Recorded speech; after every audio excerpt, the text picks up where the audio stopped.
Warning. The following program is a recap of the HBCU sports world. It is meant to be comedic and informative. The opinions expressed on this show do not necessarily reflect the beliefs of their peers, their schools, or all black people. There may be some cuss words and some cultural words. If that bothers you, move along. If you're young, please seek permission before watching any further. If you at work, make sure you got your earbuds in.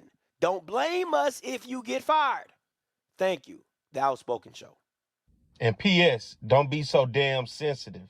You're talking to the Rolex wearing, diamond ring wearing, kiss stealing, willing dealing, limo jet flying.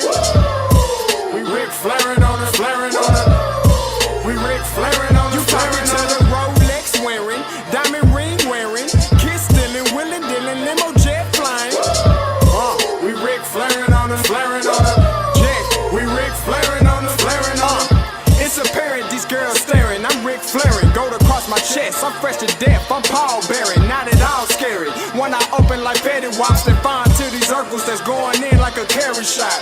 Woo! I'm going in like a Mary Pop off that Mary Crop at the top flow at the Marriott. So questioning me is like questioning you. See, we the best dressed, so come and get blessed with the crew. Not one but two, different ways to slaughter your crew. Committed tat across the chest, I guess she blessed with the truth. People want to see them checks, representation of proof. Living through my elders, trying to resonate to the youth. But ain't nothing to get my flash on. Longevity is heavily embedded in my melanin. Layman terms, I last long. My grind repetitive, I'm smoother than real silk. Lyrical cash cow who can't cry for spilled milk. We in here. You're talking to the Rolex wearing, diamond ring wearing, kiss stealing, willing dealing, limo jet flying. We Rick flaring on us, flaring on us. We Rick flaring on us. You talking to the Rolex wearing, diamond ring wearing, kiss stealing, willing dealing, limo jet flying. We Rick flaring on us, flaring on us. We Rick flaring on us, flaring on us. This ain't no normal situation, this preparation with greatness. Industry full of fakeness is really up for the taking. See, life is what happened to you, more so how you take it. Don't get stripped of your knowledge and mentally leave you naked. I like to live otherwise. I'm sorry that I'm fresh to death. I put the polo and apologize. See, black son, we ain't nothing like the mother guys. Quit to socialize, we organize, then we mobilize. Off the deep end like a scuba diver. And no confusion, just keep it pushing like Uber drivers. Woo! Business fresh just like a supervisor in a Gucci visor. Can't find a smoother rhymer. You're talking to the Rolex wearing, diamond ring wearing, kiss stealing, willing dealing, limo jet flying. We Rick flaring on us, flaring on us. We Rick flaring on us. You talking to the Rolex wearing, diamond ring wearing, kiss stealing, willing dealing, limo jet flying. We Rick flaring on us, flaring on us.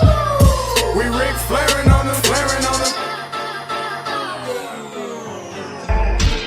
Yeah, DQ baby. Shout out that boy Nigga for that fire track. Hey, Black Sun, sun up. What's up, Vinny Vegas? What in Vegas? Yeah.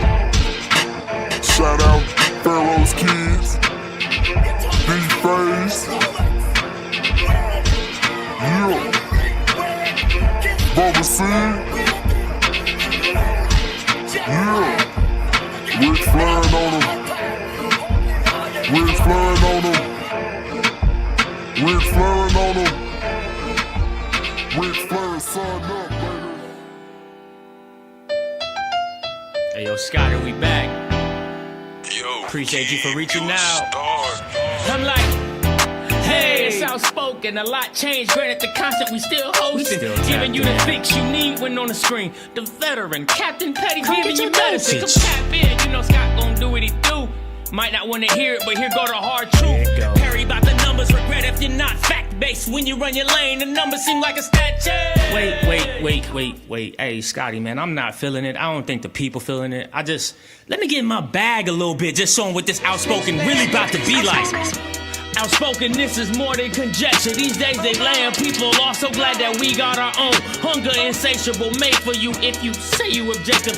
Hard truth offering, no offense, just perspective. Come get your dosage and go with me. We spit it like poetry. The pivot was pivotal. Could rhyme here, but I'd rather not. Some say Scotty, some call him The best one since Stewart. If you know, then you know. But if you don't, then you lost. Let me be frank for a minute, cause we all know that's how Perry be. Breaking down the game for what it was, no apologies. This my hypothesis, you tune in, you like watching it. It's common sense, obvious, competent, rugged, and confident. Hey, we outspoken. We outspoken. We outspoken. This is outspoken, and we gon' put on a show, even if we hear you say I can't stay. It's outspoken. Hey, back. What is going on, everybody? It's your boy Scotty, man, back with another one, man. I hope you all are doing so well this Monday night. Listen, I want to apologize, man. I got kids, man. I got kids. Stuff was going, stuff got flowing, and I lost track of time. But listen, you already know it is. It's outspoken. We here, and I can't do it without my brother from another. Give it up, my boy, Perry White. Here I am. heard y'all been looking for me. I don't think you heard too much of that on Saturday. Hey. Why do people act like I'm so hurt after this one? I don't know. You did pick Bama State to win, so I don't know. Yeah. I listen. I agree with you, P. I agree with you. They acting like I just went crazy. I learned my lesson after I got attacked by that damn eagle over there in Atlanta. I said, you know what? I got to pick the streets I walk down. I got to be wiser. I wised up. You did. You did. Devil almost got me in Mississippi. Hey.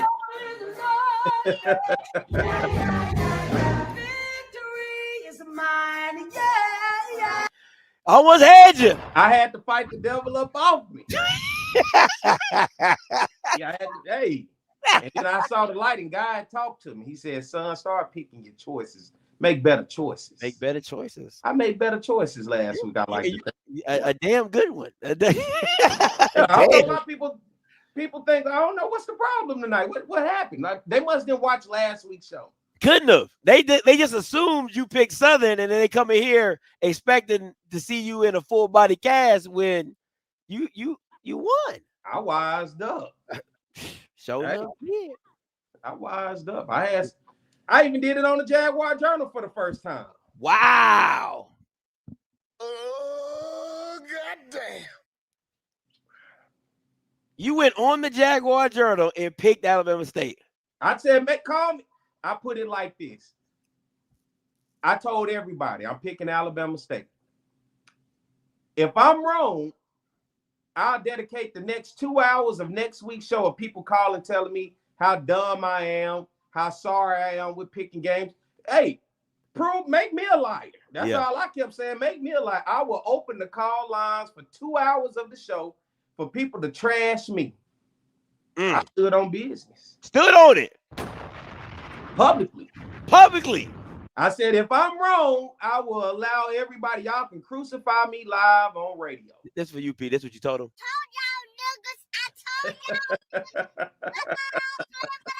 You told him, P.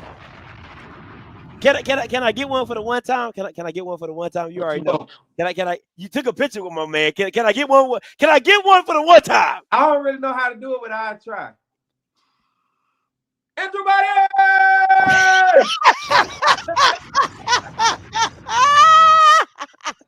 I don't know if that was good enough. I ain't got it like you. It's more E than an E. Okay, let me hear you. Everybody! Oh, everybody! Yes, E, not an E. Hey. Yeah. Make sure you guys, when y'all doing it at home, make sure you're E in it and not A in it. The body, it don't hit the same. Body. Yeah, E. Got you. Yeah. Yep.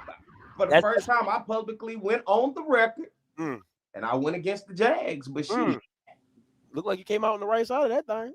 People say they want good journalism, don't they? They don't want that Homer stuff. Oh well. Well, at least I say this. You know, unlike the emotional, mass meeting, where they beating everybody. Everybody in the Sun Belt can get an L. At least you they ain't beat them since. They ain't never seen a W against an FBS opponent. But all of a sudden They the big bad dogs on the block, and they supposed to be FBS opponents. But you know, I respect that, P. That you could take your Southern hat off and your many color blues, and you just said, you know what, I got to keep it a buck. That boy. I watched enough football in life. I know football well enough. Go ahead. I'm sorry. Yeah, you cut me off. I was getting my Andrew Buddy. That young man. I think I know football well enough to know when I see something. What they used to say: if you see something, say something. I tried to tell you niggas. I said something. I told y'all niggas. I just saw enough of what I need to see to understand. And in this conference, we know who gonna win games when you see somebody with a quarterback. You know how hard it is to see a good quarterback performance in this conference? So when you see one, and when I saw that against UAB, that's all I needed to see. That's all you need to see. That was it. I said, they got a quarterback. They can do whatever they want to do. I cannot wait for that Alabama State-Jackson State game. I've already circled it. I will be in attendance. October the 11th. I was going to go watch Prairie View in Alcorn on October 4th. Southern season going to be over. Yeah, I early on, I was like, ooh, this is going to be one to watch. Oh, man, SWAC West, let me see. I called my buddy at Prairie View. My buddy, he was going to come over. We was going to go. I said, man, I done changed my mind, bro. I done switched up. I'm going to go to Jackson State homecoming on the 11th. So J-State, Jackson, Mississippi, I'll be up there October the 11th. I'm coming to watch Jackson State and Alabama State. To me, I think that's the SWAC championship. It might be. I'm going to watch the SWAC championship October the 11th. That's what I'm going to watch. The SWAC championship on October the 11th. Them the two best quarterbacks. Somebody proved me wrong. Whoa. No, whoa. No. Jacoby Morgan better than the vast majority in this He's not in that conversation. Talk the two best quarterbacks in the SWAC. He's not in that conversation. No, he's not. Not even close in that conversation. Who better than Jacoby? Name who's next up? Cornelius Brown. It was against all Cornelius Brown. Jacoby Morgan is not a top two quarterback. I'm rocking with the SWAC preseason player of the year right now. No, sir. Jacoby Morgan. No, sir. Let's not start, because you remember what happened last week? Folks got drunk and they called in here and they was trying to prove points to you. Let's save that for a little later in the show. Let's save it a little later. But I just want. But I'll be in Jackson October 11th. I'm just putting it out there. I'm coming to watch the SWAC championship October 11th. Hey AJ, that over under 3 wins looking real shaky. God, no. That over under 3 wins. Boy, that 370 about to cost you. All right, let's get into a little hot and viral and right up a North Carolina A&T Aggie ass. We getting right into it. Real or cheap? Maybe I should have said real or fake, but real or cheap? Let's play the video. For a stage like this and showcase their talents, what does that mean for you?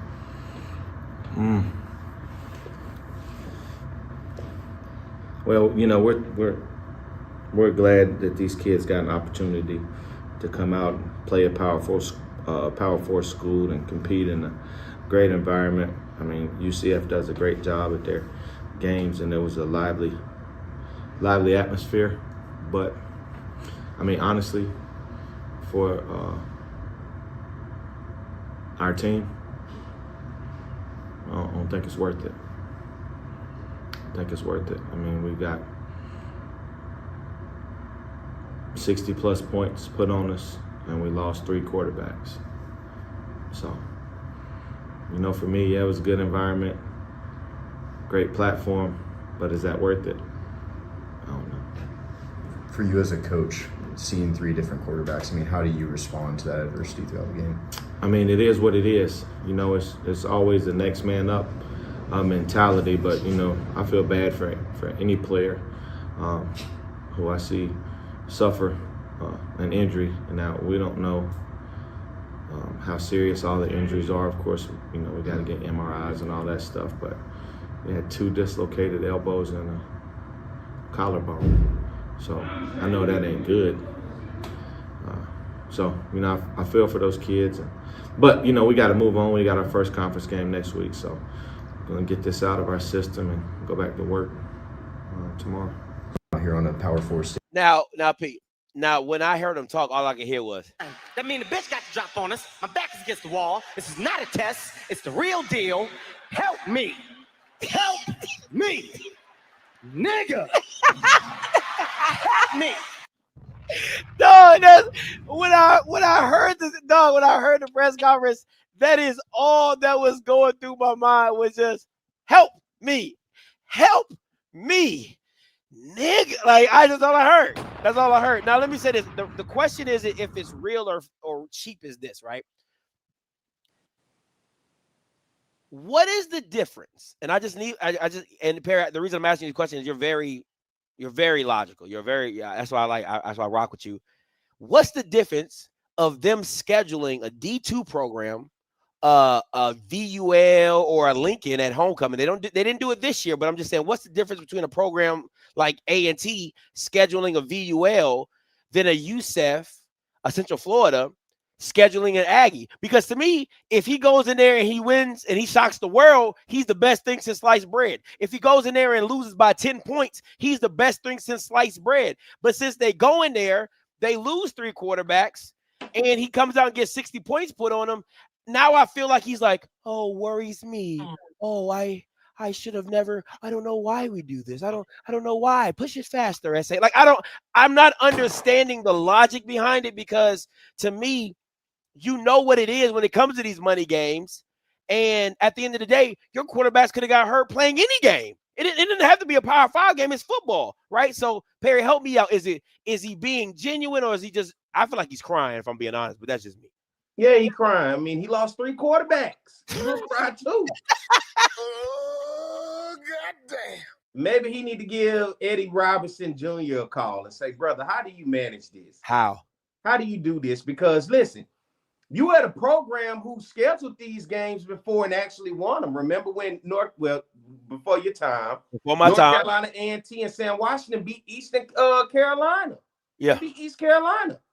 The infamous in the locker room, now bring me my money. Did you ever see that video? Yeah. Bring me my money. Yeah, everybody's seen that video. So scheduling up wasn't a problem in the past for A&T. They've actually won a game against the FBS opponent scheduling up. But this, once again, is let you know how far this program has fallen. They have fallen to the bottom of being literally the worst team in Black college football on a Division I level. And I think when you put a coach right there in front, it is all on his face. We are the worst team in Black college football on the D1 level, and I can't catch a break. That's literally what he's saying. I cannot catch a break. I lost 3 quarterbacks. What he said, I don't know why you came down here fucking with these folks. And he the one, you want some of this too, old man? No, that's him. That's the look of the man that says no. So I feel for him, though. I mean, it's first, but you got to know what you signed up for. When you took the job, they showed you the skip. You knew what the hell was going on. Yeah. It don't come as a surprise. So I think it's real. I think he genuinely, man, it hurts when you lose 1, 2, and 3 at quarterback, because now it's like, what do we do? He said 2 with a dislocated elbow and a collarbone. He's sick right now. Whew. That's really what it is. You know, when you just sick to your stomach, like I'm in disgust. Yeah. That's what he is right now. And if he can cuss out whoever this damn reporter asked him, because if it was up to him, he really Marshawn Lynching it right now. I'm just here so I don't get fined.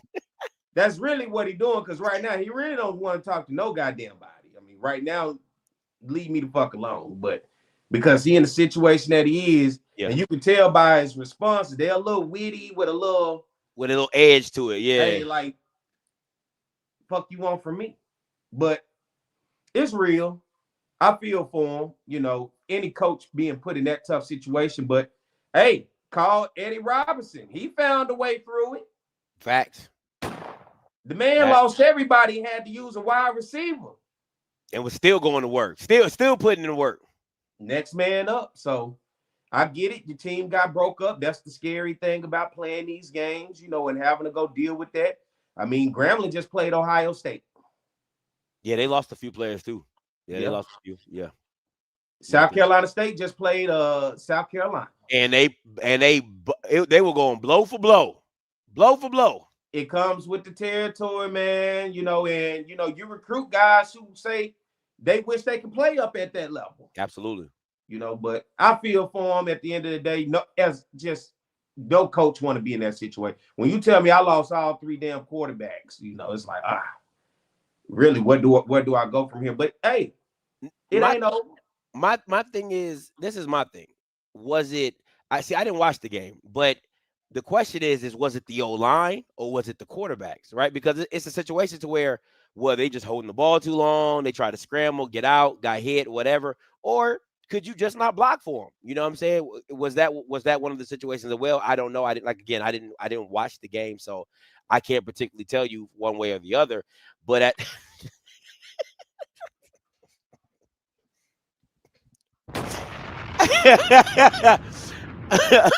NT Roy tonight. Hey, quiet. Because when it rains, it pours. Quiet. Because they can't catch no break over there. Them 4 or 5 wins ain't looking too spiffy. Man, they can't catch a break.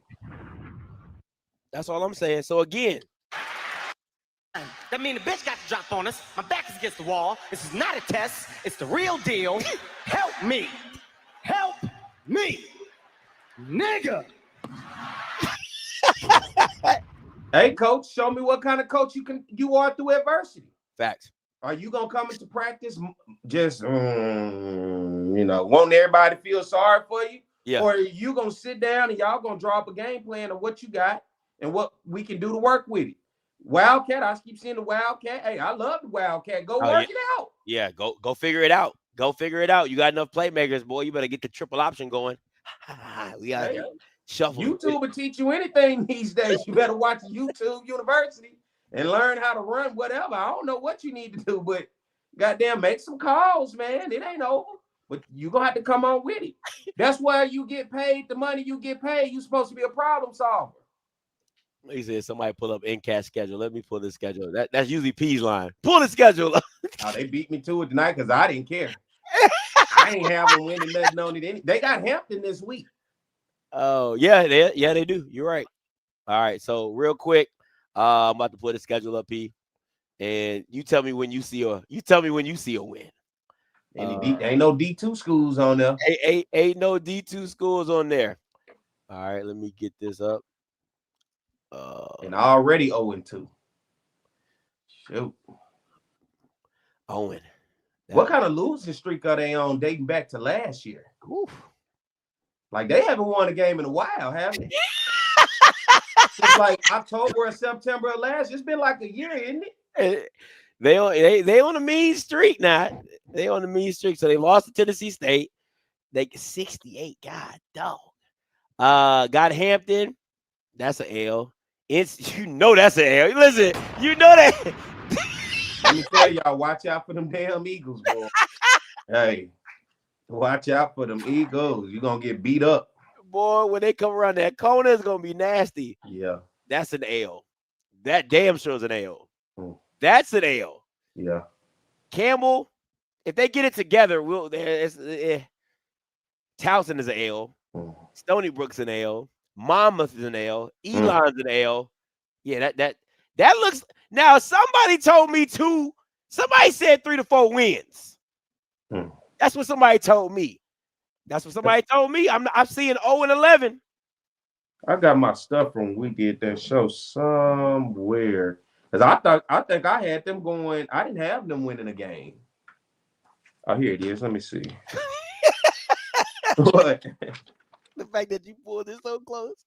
Hey, I keep my stuff close so I can go. You are the only participant. I actually had them 1-11. All participants are muted. Who'd you have? They went 1-11 last year. So I had them losing every game, literally. Wow. L's all the way down. Hold on, let me blow you up. No Diddy. Slide it over. The L's.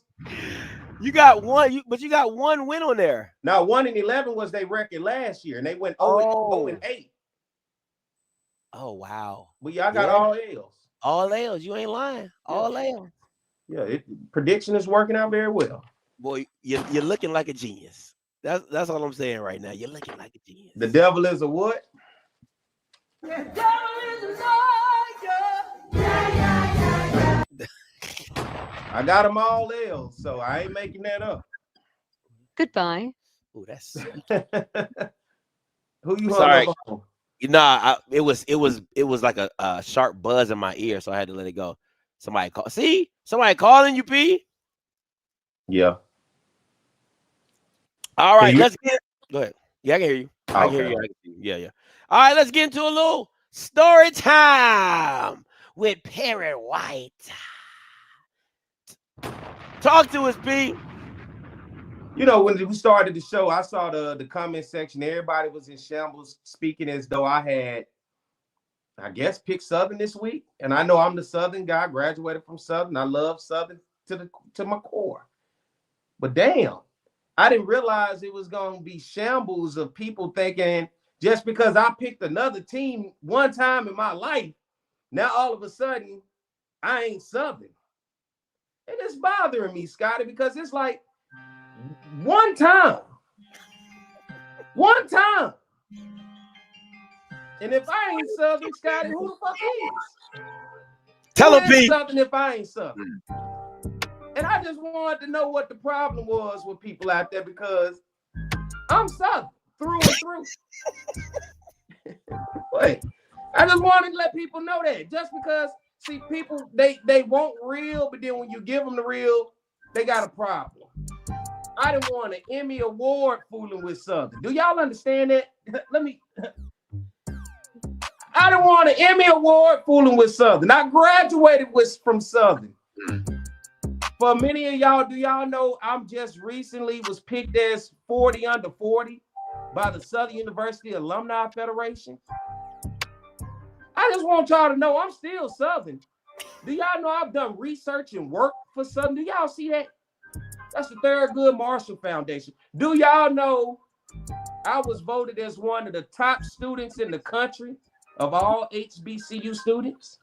Did y'all know that I was a finalist for Male HBCU Student of the Year? Y'all see the names I was up there with? Of all the HBCUs, big and small. I went to conferences and spoke for the HBCU. I just want people to realize that, so don't get it twisted because I pick against Southern, because if I ain't Southern, who is?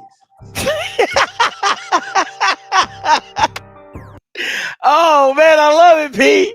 I love it. Let them know, P. Let them know. Think about all the alumni, and I'm one of the 40 under 40. I didn't want an Emmy in the name of Southern. Come on. I was one of the top students in the country representing Southern. I graduated from Southern. Come on, man. Y'all get off my goddamn back because I picked Alabama State. Get out your feelings. Y'all come on here and say you want the real. I'm known for the real. I'm a ride or die, but was I wrong? No. No, not even close. Was I wrong? No. Nah, not even close. The day I'm wrong, you let me know. I know this Saturday coming up on the Jaguar Journal, ain't nobody gonna call and say, Perry, you was done for that pick. I want my people to know that, because I got a lot of side eye Saturday. People was looking at me a little side eye. Folks wasn't speaking, and I'm like, damn, y'all really in your feelings over a goddamn football prediction. Hold on, Pete. Let me open these call lines up because I know Smash want to get in here and some stuff. So There are 2 participants in the conference. All participants are muted. But yeah, I did my thing. What's up, Smash? What up, dog? Hey, yo, Scotty. Perry. You know, I can't talk to you. I was the first one to say that nigga really pick Alabama State, so I know you're gonna be getting side-eyed all fucking game. I was looking at like, man, I said that, Scotty. The game was going on. This is what I was saying. I was like, either UAB was sad or either Southern just come to play, because it wasn't like I thought it was gonna be at the first half. So I was like, damn, what if Perry gotta eat his words after halftime? Boom. Oh, fuck, here you go right here. Because it wasn't impressive to me at first. I thought she was going to eat the words. But see, the third quarter, the fourth quarter came, I said, oh, shit. Nobody even took Perry Nunn. So I was kind of worried for you at first, Perry, because nigga will probably side eye you, man. You both walking on that field and shit like you ain't just pick against a school, the own team. But yeah, no. I ain't had no problems eating. I didn't have to stand in front of the congregation many times. I even had to wear a Jackson State shirt on a Jackson State show. You know how hard that was? Yeah. Hell yeah. And Smash can tell you, I stood right there. Smash, me and him got together before the game, and I was getting my stuff together before the game. What I told you, Smash, I think it's gonna be a blowout today. Yeah, that's why I was, like I said, at halftime when the game was going, I was like, either UAB wasn't that good because they wasn't impressed. I don't give a fuck what nobody said. That shit was not impressive to me, and I was expecting more out of Andrew Body. I'm like, he couldn't round us, but I'm like, fuck, at the halftime, oh shit, that nigga Perry called me. Damn, he called. I see we wouldn't get down the field again. He called it, but yeah, so I just know people probably was thinking like, yeah, I can't wait to call him the damn show at halftime. But after halftime, yeah, they said fucking they ain't call it. But yeah, man. Appreciate the call, Smash. I'll say this. No, the win wasn't it wasn't all the way impressive like I expected it to look. 30-7 is still 30-7, right? That's a blowout. It's a blowout. You're right. It's a blowout. 21 points. That's a blowout. My thing is this. And we'll get into it. Let me take this caller because the next one we'll talk about the game. 8212 coming to you. So, Scotty. What's up? What's your name? Where you calling from? I'm calling from Baton Rouge, Louisiana. Talk to me. Perry, we got some problems. We got to fire everybody else there, man. Everybody. From Mark Frederick, to Henry Miller, to Fans Graves, to Damon Nivens, the offensive line coach, running back coach. Hell, I'm saying fire, what's his name? From Alcorn, Fred McNeil. Everybody. Because what I saw Saturday was pitiful. Inside zone to death. I've been saying that for 2 years. Inside Nobody want to zone listen to me. To doggone death.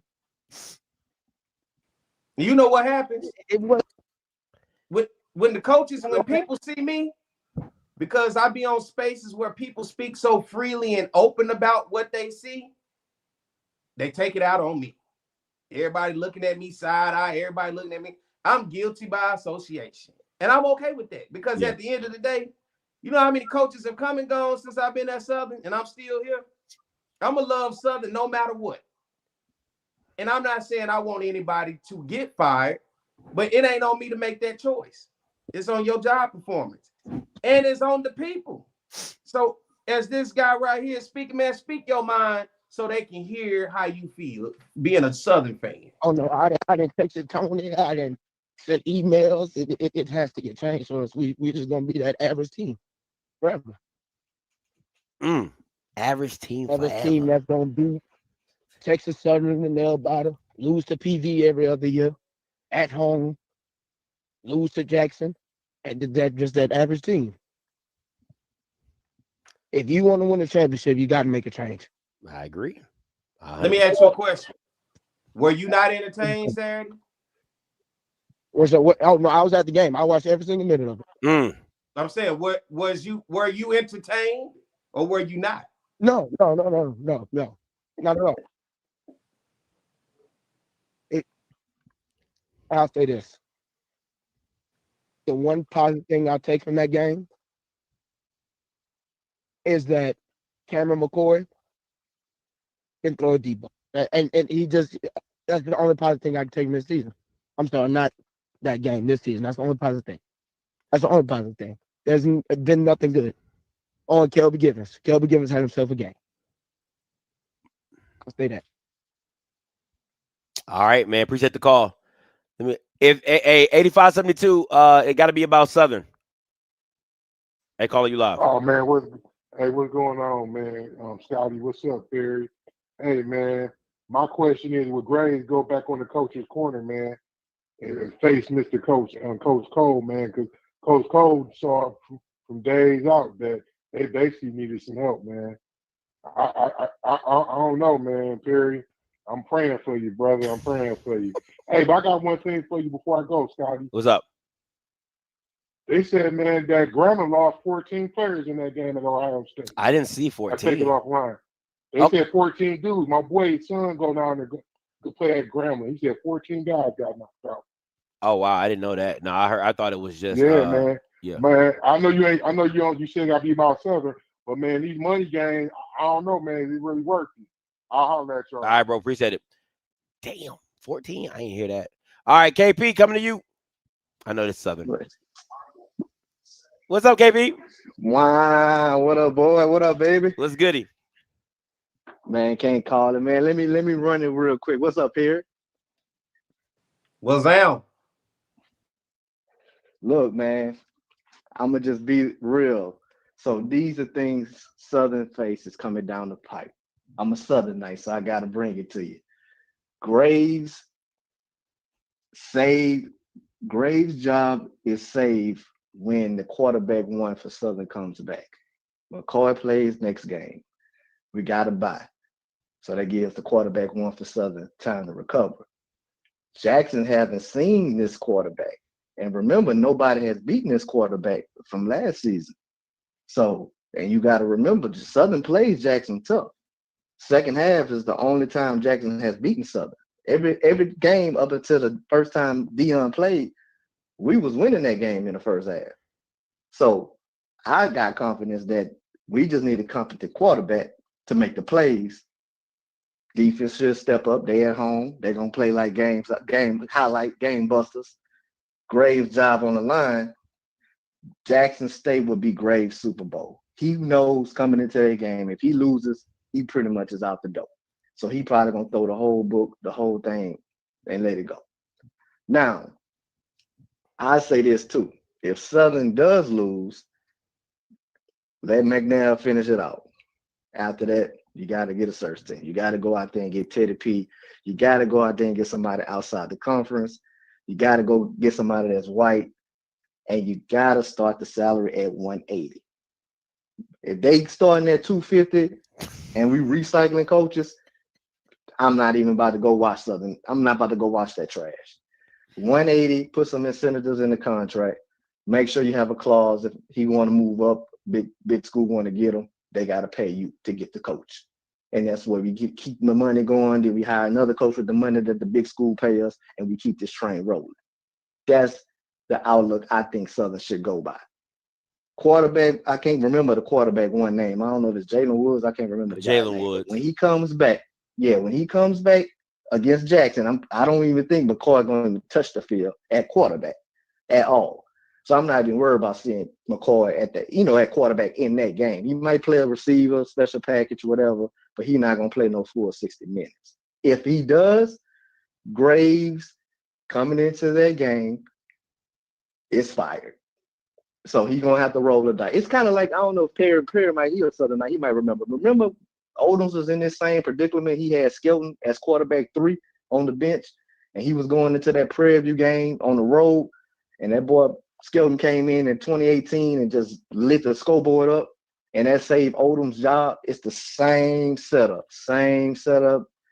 He just going to insert the quarterback one. I think your boy, the running back from Southern, the kid from LSU that went to LSU, I think he's going to have a big game against. Like, the game's going to be intensified against Jackson. And I think this is going to be Graves' Super Bowl where he going to have to win. If he got to win out, put it like that. He's going to have to win out.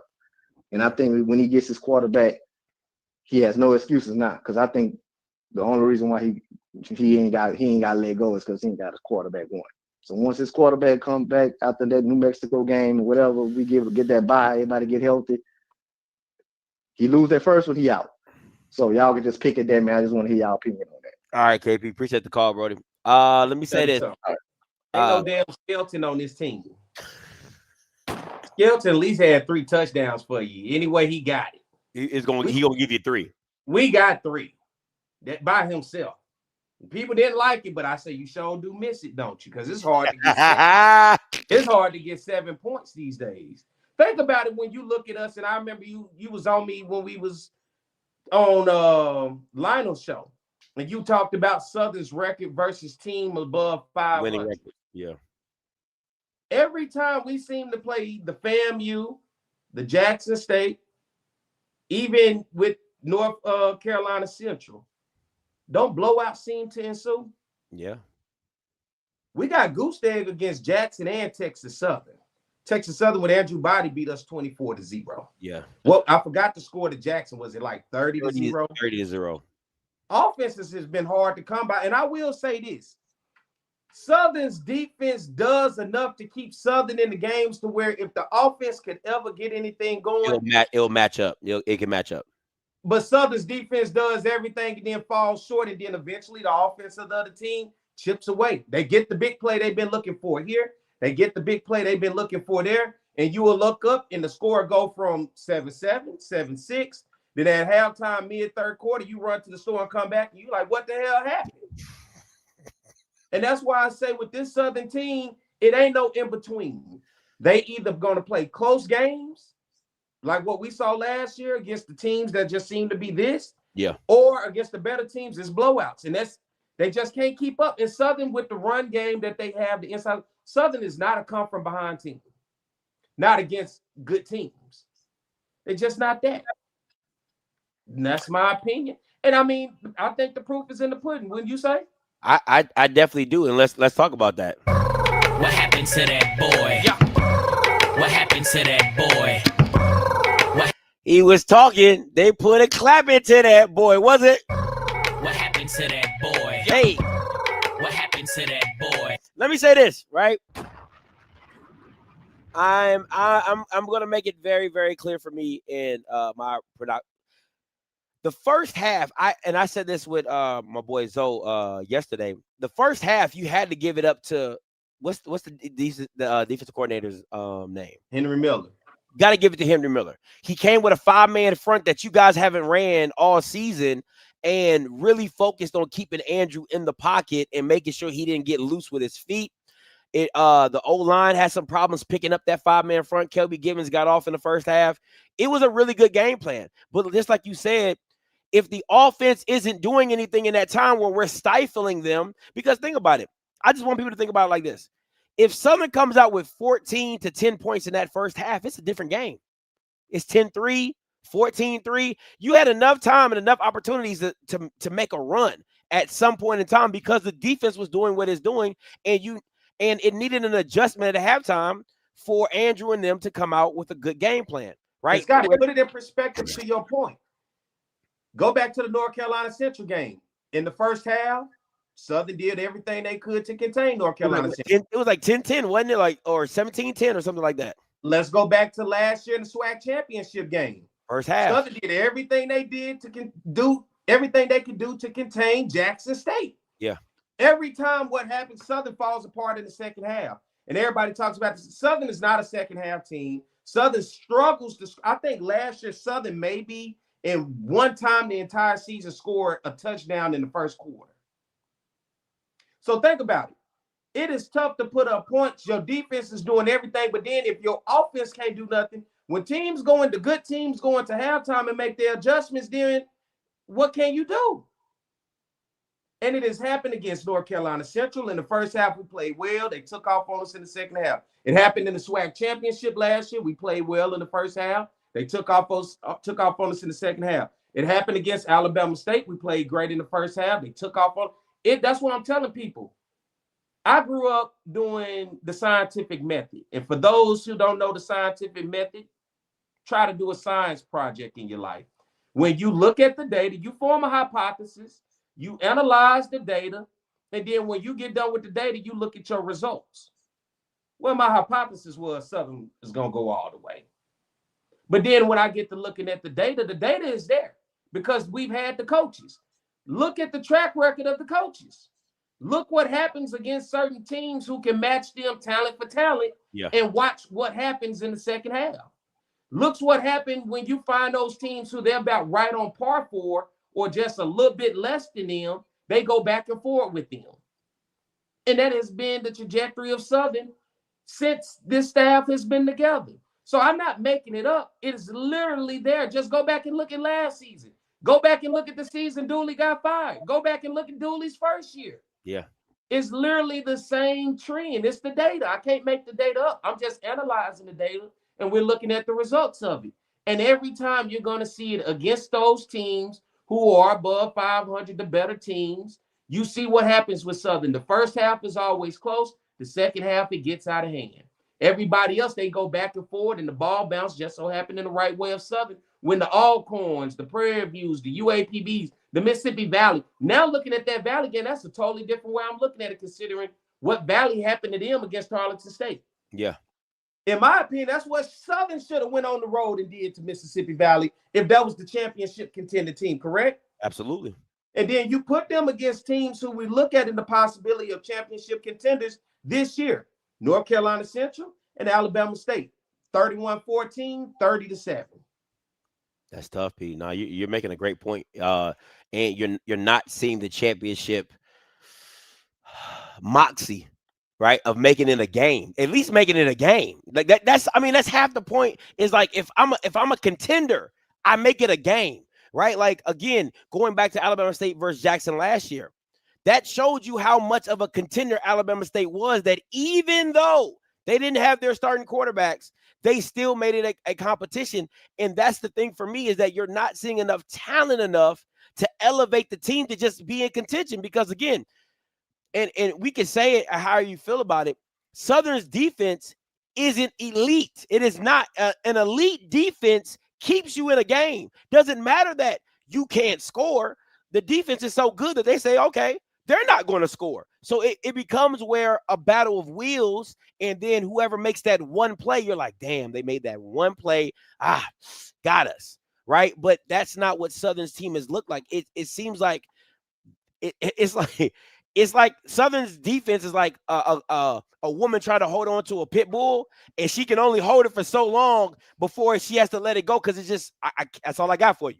And that's where it feels like Southern's defense is like they'll hold off for so long. They'll hold that back. And then once the rally comes, it's here. Miss field goals. Can't make field goals. Drop interceptions. Yeah. And if you're not going to correct the turnovers, we damn sure giving them the turnovers. Fumbles, interceptions. And we've seen this over and over. It does not look like a good brand of football. Let's put it like this. It does not look like championship contending football. Absolutely not. And my issue was for the last 2 years, that's why, and I get it, Pete. You're like, hey, Scotty, we won and we got there. But I kept telling you, the way you're winning, that's not sustainable. Like it's a thing for me when it comes to when I watch Southern's offense, the way you play offense in the same way, it's like Alcorn. Alcorn and Southern play the offense the same way. If it's not a 60, 70-yard big play, you don't drive. You don't methodically move up the field and make points. And to me, the 60 and 70-yard plays are not sustainable. That's not sustainable. You need an offense to where it's 4, 5, 10, 12, 5, 6, 8, 9, touchdown. Like that's sustainable. That shows me that you can methodically move up the field. But like living and dying off a big play, that's not football. That's not good football, because realistically, you're only probably going to get 1 or 2 of those a game. So if I give you 14 points off of that, do you have a defense that's going to stop somebody getting 15, 16, 17? That's the question. So to me right now, if I'm a Southern grad, I got to be looking, first of all, I got to be looking at Mark Fredericks like, what are you doing? Like, what are you here for? Because again, I'm going to keep saying this to people. The definition of insanity is doing the same thing and expecting a different result. I told you it was inside zone last year from the Alcorn game. And that, to me, that's why Alcorn game was so bad for you to lose. They literally ran the same play, and Perry got on here laughing. I'll never forget it. He was like, this day, he's like, yeah, Scotty, we ran that shit to death. I said, yes, you did. And Alcorn could not stop it. Now, Kendrick Grimes, who was the guy, he's at Tennessee State doing the same thing, running wild. Unlike on North Dakota State, but running wild, right? So to me, you got to be looking at Mark Fredericks and saying, Mark, Why do you keep bringing in the same thing and not trying to change? Again, not adding an option, not adding a three-layered attack, right? Inside zone paired with a flat route, paired with the go route. That's an extended triple option, right? I read the linebacker. If he goes to the running back, I pull it.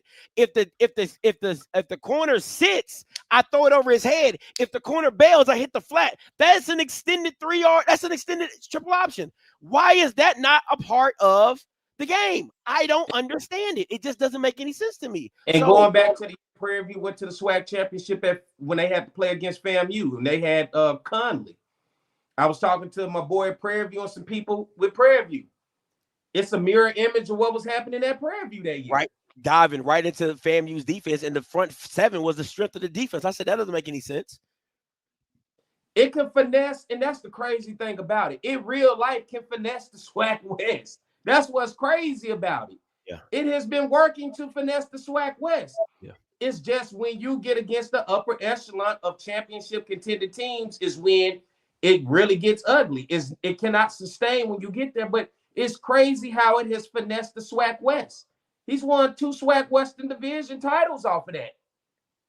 And it has finessed it. And I think it's a gift and a curse. It's like it's enough to get you there, but it ain't enough to take you there. That makes sense? I think it's enough to even, I agree with you, but I think it's not enough to get you over the top, right? It's enough, like you said, it's enough to get you. You'll get in the party, but you won't get in VIP.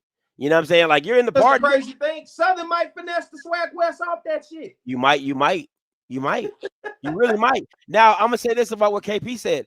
If I'm Jalen Woods' parents, I don't let Jalen Woods play this year. I don't. I'm sorry. Like, I would redshirt. If I'm Jalen Woods' parents, I'm redshirting my son because this team is not good enough to protect my son. This team, my son's.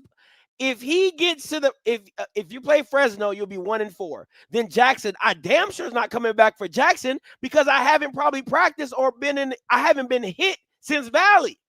So I haven't been hit since Alabama State. I haven't been hit since Fresno. And you want me to come back to probably one of the hardest teams defensively to play against? Fuck out of here. Like, no, if I'm Jalen Woods' parents, you're not playing this season, son. Why? The season's over. It's over. You lose to Jackson, the season's over. It really ain't though. That's what I'm saying. That's we a can real conference life loss. finesse our way back into a SWAC championship on the cool. That's a conference loss. That's one. Valley and Bama State did not count.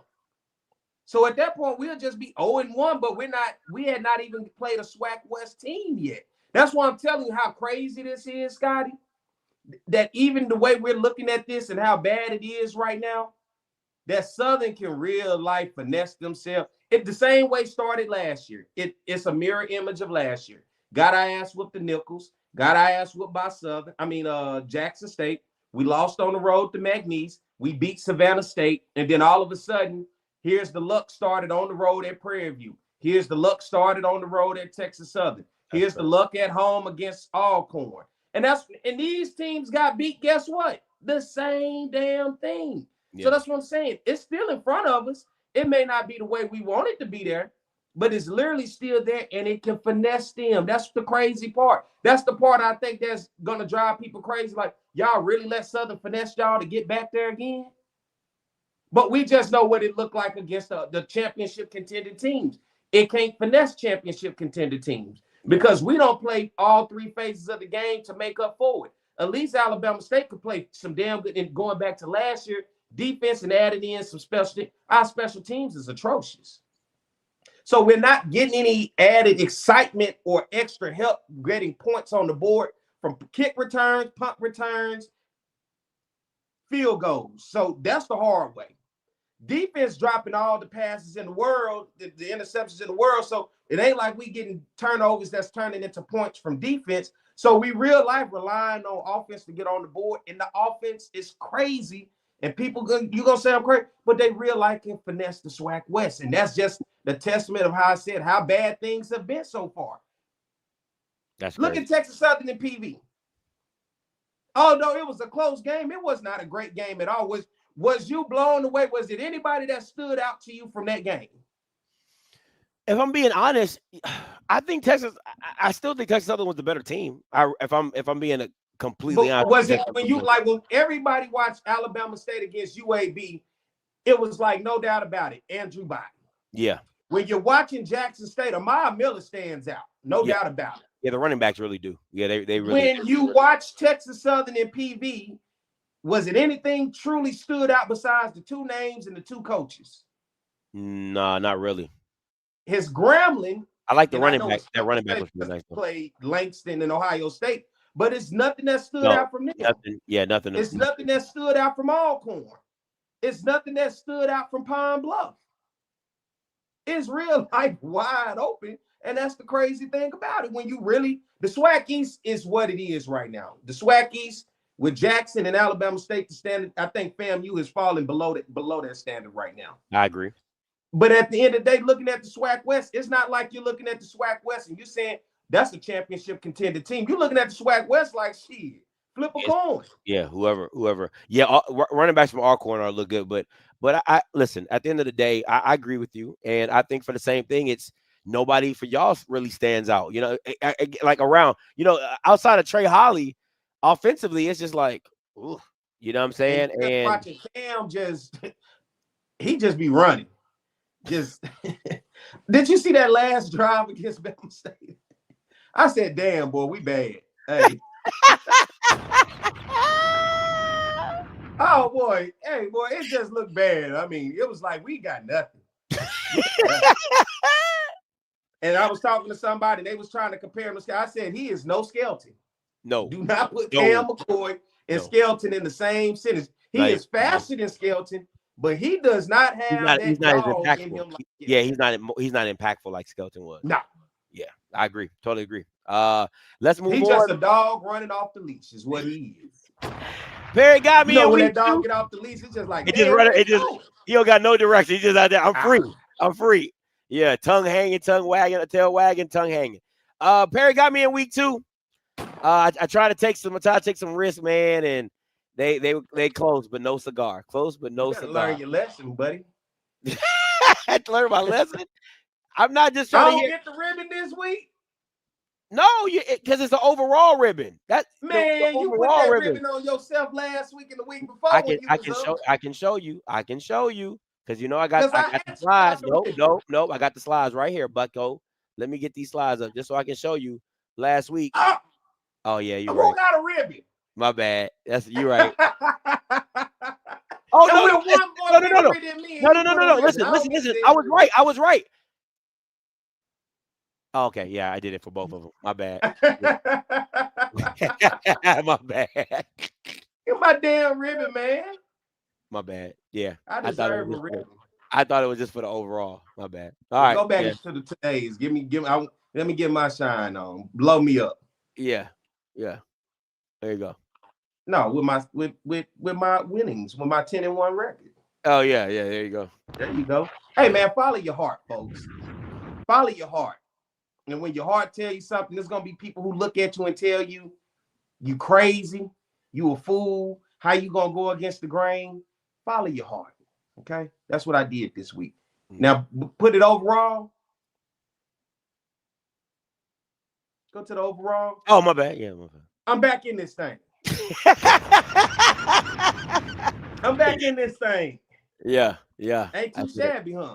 No, I should have. I feel like you was gonna pull off on me. I was. If I was trying, man, I didn't want everybody. I didn't want all the picks to be the same. So I was just like, all right, I'm gonna take a couple risks here and there, but you know, it is what it is. Follow your heart, Scotty. It is what it is. All right, let's get into these matchups. We only talking about the ones that actually matter. The rest of them was just straight ass whoopings. First up, man, listen. The Jacksons, the Tremaine Jacksons. Now, I'm gonna say this, right? For me, it's not about the first-year program. I don't care, right? Because talent is talent, coaching is coaching. It's not about the first-year program for me. I'm going to say this again. You cannot give a team 17 points in the first quarter. You can't do that. You just cannot. You're fighting an uphill battle from the jump because if we're being honest, for the next 3 quarters, Prairie View was the better team. But when you give yourself a 17-point deficit hole, it's hard to fight out of. And last thing I'll say is I got to give it up for Tremaine for making the switch at quarterback and trying to find a spark. A lot of coaches wouldn't do that, and we know who. But, got to give it up for him for that. But who? Cozy. I don't know who. The Bama down there in Tallahassee about to get fired too. Who? Cozy. You know, for saying names, and all of a sudden, at your prestigious alumni, you ain't got nothing to say. I've never been a fan of Cozy. Never have and never will be. But P, break it down for us. Oh man, PV, you found yourself on the losing side of this, and you gave a program their first ever Division I victory. Damn, that does suck that you're that guy. Yeah, yeah. They gonna the probably SWAC give teams reasons to storm the field this year early, aren't they? And unfortunately, this team wasn't at home to do it, but gotta feel great for this program who is now 2-0. Rio Grande Valley, or whatever they call themselves, man, whatever the case may be. And I no disrespect to them, but come on, Prairie View. They ain't had a program since the 50s. You've been playing football. You was winning championships in the 50s, Prairie View. But nonetheless, the Panthers in this one, man, 15 first downs. They were 4 of 15, Scotty, on third down, 2 of 4 on fourth down. Prairie View, 301 total yards in this ball game, 137 yards in the air, 164 on the ground. They also had a turnover in this one by way of fumble on the other side for the other guys. 24 first downs. They were 2 of 11 on third down, Scotty. 409 total yards of offense, 263 total yards of passing, 146 rushing. And that's all I got for you. I don't know what more Prairie View lost. Dog, let me tell you what happened, bro. It was just one play. It was just one series of plays. They get down to the red zone. They kick a field goal. They get a penalty for running into the kicker, the Grand Valley, right? So Prairie View gets another 4 downs. They do another 4 downs. They can't score. They get a turnover on downs because they took the field position. They couldn't get in the end zone. They went for it on 4th down and didn't come out with no points. So you went from having a guaranteed 3, you get a new 4 downs, and then you come out with 0. Come on, man. Like, it's stuff like that you just cannot have. You can't have that stuff happen to you, man. Like, that's the thing that's bothering me. Oh my God, I didn't put the Delaware State Albany game on there. I'm so pissed. We're gonna talk about that game too. But Morgan and versus Towson. Morgan and Towson. I'm not excited about this week of football. I'm really not. But I'll talk about it anyway. It is what it is. Somebody got to do it. Morgan State falls short 27-22 to Towson. Morgan now 0-2 on the season. Towson 2-0 on the season. This one, the Bears of Morgan State. They 21st downs in this game. 9-13 on third down conversion. They were 1-1 on 4th down. 417 total yards. They outgained Towson in this game in total yards. 417 total yards of offense, 214 in the air, 203 on the ground. Sounds like a very balanced day, but when you factor in turnovers, 3 of them to be exact, 2 fumbles and an interception, that's a tough day. They also led in time of possession. So when you look at stats take away from the turnovers, this looked like this is a Morgan State game. But on the other side for Towson, 13 first downs, 8 of 14 on third downs, 249 yards of offense, 186 in the air, only 63 yards on the ground. They also had a turnover in this one, a fumble, but Morgan State finds a way to lose by 5. Towson is the winner. Dog, what I'm seeing from HBCU teams, bro, it's just lack of discipline. It's like the HBCUs are more prone to make the mistakes than the teams that are not. Like, that's what the white schools literally hang their hats on. Just sit back, they're gonna beat themselves. They're gonna beat themselves. They're going to make a mistake. They're going to make a mistake. And Morgan, for once in their life, I feel like for once in my life, like, they finally got a quarterback. I really like that kid at Morgan.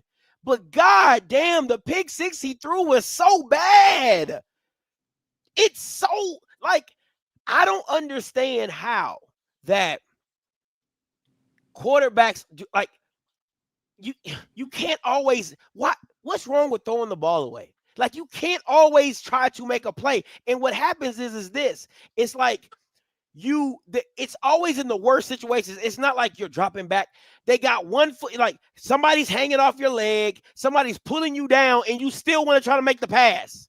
It make you throw the headset and say, "What the fuck?" Dog, I'm watching the game, and I'm just like, "What are you?" It was so unnecessary. Oh my gosh, man! Like, and that's the theme of this stuff. It's just like you're bound to make the mistake, and that's the issue. Is like you're gonna make more mistakes than them, or you're gonna do the stupid thing more than them, and this is what you see. But they should have won that game. What you got, P? Next one. I guess I'll go South Carolina State. The Gamecocks, number 10 in the nation, taking on the Bulldogs, who played for a Black College National Championship last year. 38-10 is the final in this one. Losing by 28, I will say, maybe is that respectable to the number 10 team in the nation? Man, it was, bro. The game was close until they got them punt returns back to back. The Gamecocks in this one, go Cox, huh? Go Cox. 16 first downs. Yeah. Crazy enough, South Carolina was 3 of 12 on third downs in this game, but they were able to convert fourth downs 2 of 2. Only 2. Can you believe South Carolina State outgained them in offense? Dog, I'm telling you, if it was not for them punt returns, this is a different game. It really was. It's a different game. Lenore, I think Lenore had like 123 yards of total offense. The Cox in this one, 128 in the air, 125 on the ground, 0 turnovers. On the other side for the Bulldogs, they were 6 of 16 on third downs, so of 1 on fourth down conversions. 260 total yards of offense for the Bulldogs of South Carolina State. 208 passes, 62 on the ground. They had a fumble in this ball game. They also led in time of possession, but the big plays for South Carolina got them through 38-10, the final score. The number 10 team in the nation coming out of the SEC, highly touted, but at the end of the day, 28-point victory by South Carolina. I don't think they get the dub, but I think that score, take 14 points off this score, and I think that's what you get. Whatever, minus 14, what's that, 24? That's 24-10. I think that would have been the score. I think that's the score. 24-10. If you take them punt returns away, like legit, take them 2 punt returns away, the score is 24-10 against the number 10 team in the nation. Like you can't ask for anything better than that. You really couldn't. Not bad at all. Not bad at all. Michael Vick, your boy, gets his first win. Took a damn field goal, didn't it? It took all the juju and the rabbit's foot that he could muster up to get this dub. Let's talk about this Virginia battle right here. Norfolk State from the Division I FCS and Virginia State Division II. Norfolk State with a late field goal in overtime to win it, 34-31. The Spartans. Do we got that? We got that piece? You know I got you. Got that? You got that? I said, behold! All right, when I'm done, hit me one more time with 25 first downs in this one. The Spartans 4 of 13, Scotty, on third downs, 2 of 3 on fourth down, 490 yards of offense for the Spartans in this one, 253 in the air, 237 on the ground. But they were penalized 16 times for over 100 yards in this ball game, and they also had 2 turnovers by way of 2 fumbles. But Virginia State, although they are Division II, plenty of offense out there on the field, and guess what? 440 yards of it, 313 of it in the air, 127 on the ground. They were 4 of 14 on third downs and 1 of 3 on fourth downs in this one, and they led in time of possession just by a hair. But nonetheless, Norfolk State found a way to get it done. Michael Vick, in his coaching first year, gets his first victory as a head coach. So congratulations to Norfolk State. I hate it had to be close to Virginia State. I think you schedule these games right here with the hopes of the blowouts, but everything it took. And I watched the show with you guys, the Norfolk State show last week. It was very somber in there. It sounded like we were at there, like I was at Bible study. It was no excitement. It sounded like a lot of excuses. I don't know those guys, but boy, oh boy. They were making some excuses, bro. They were soft-spoken and very. Yeah. That first week before they went to Towson, listen, I'm clipping it. I told him, I said, see, y'all didn't get the real Scotty. I said the real Scotty would have had all the clips of what y'all was saying. And yeah, because you told him I gotta have receipts on you because you be moving the goalposts. No, he be backpedaling. Yeah. So, you know what I'm saying? But no, that Virginia State team was nasty. The running back, disgusting. The D-line, like, them boys is legit down there. I mean, for real, Dr. Frazier, like G Boom says, got Virginia State rolling, and they should have really won that game. They had a field goal at the end. I believe they just missed it. I don't know if they missed it, they got blocked, but they should have won it at the end. But to each his own. And the delusion game of the week. Hold on before we move on. Oh, my bad. Alcorn versus Alabama A&M. Before we even get to any of that, had they lost to Virginia State, what would have been? What was it? I mean, because they struggled with them, but I know it's a what if, but what if that happened? And I know you're gonna have that conversation. Matter of fact, you're not gonna have that conversation with the guys because they're gonna skip by it. They don't want to talk about it. They ain't gonna keep it a buck. To me, I feel like you gotta reevaluate everything. Like, you really gotta reevaluate. Because again, and I'm gonna say this, P, and I'm gonna say this to them on the No Fake Joint tomorrow. His disposition does not help his case, because it's not like you're out here being dominant. You're out here barely winning or losing, and you're losing to an opponent you should manhandle, right? And again, Odom lost to Virginia State as well, so let's not act like that didn't happen as well. So it is what it is. But to me, Vic's disposition and how he coaches does not help his case, because you're losing and you don't look good while doing it. Like, nothing about your team looks good other than Otto. For real, for real. Not your running back, not your O-line, not your receivers. Nothing about this team looks like it's been recruited by Michael Vick. And what makes this team special? It looks like just a regular old guy put this team together, and he's barely getting by. That's what it really looks like. And that's the total opposite of what Delaware State looks like. Delaware State looks like Delaware State reminds me of, like, I turned in a Honda and then you gave me back a Porsche. And I'm like, damn, how? Help my ride. Yeah, you know what I'm saying? Like, I got a fish tank in the back, you know what I'm saying? Is it still a loss in your mind? Even though it's a win, absolutely. Is it still a loss? Absolutely. Because if we're being honest, now, Norfolk people would tell you if Otto plays the whole game, this game's not even close. But my thing would tell you is Michael Vick put him in. Michael Vick put Izzy. Michael Vick told you Izzy was going to start. I knew last game. See, this is my issue with it. And I said this is a first-year head coach blunder. You saw what Otto did for you against a better team in Towson. But then you bring back Izzy against the D2 team, and he still stinks it up. And then you got to bring Otto out to save you again. No, sir. The Izzy experiment is over. It's the Otto show now. And now you got to go forward with him and see what it looks like. But, it's a loss in my book. I don't care what nobody talk about. But and at the rate Virginia State keep pushing Norfolk, if this don't work out, do you have to look at Virginia State's coach? Oh, absolutely. Say, damn, what is he doing that he's putting them on par with us? But at the same time is you got to give Henry Frazier his kudos because he's had more time to build it, right? So you do have to give him that leeway and you say it all the time with first-year head coaches. Calm down. It's a first-year head coach. But see, the issue is when I bring in a celebrity, it's not it's instant oatmeal. I'm not trying to get the oats and add the sugar and get the berries. No, I'm getting the package off the thing. Give me some boiling water and I got oatmeal. You get what I'm saying? I ain't trying to add no butter and sugar and fruit and all that. No. That's why I hired you, for the instant gratification of you can turn my team around. Not to be Dion, but goddamn, I should be at another level than Virginia State with Michael Vick. Yeah. Come on, man. That's my little 2 cents on it. So all right, let's move on to Alabama A&M. I saw like people in the stands that I gotta give it to Alabama A&M. Look like they turned their game day atmosphere into something. Did you see that video? Yeah, I loved it. Oh man, it was a great environment. And the attendance at 15,000. Can you believe that? 17. Oh, I thought it was Southern with 17. Excuse me. Oh no, you're right. It was Southern with 17. My bad. My fault. You're right. It was 15. But still, the last 15,000. It was nice. It was nice, bro. And I talked about it on the show with Zoe last night. I could feel the energy through the TV.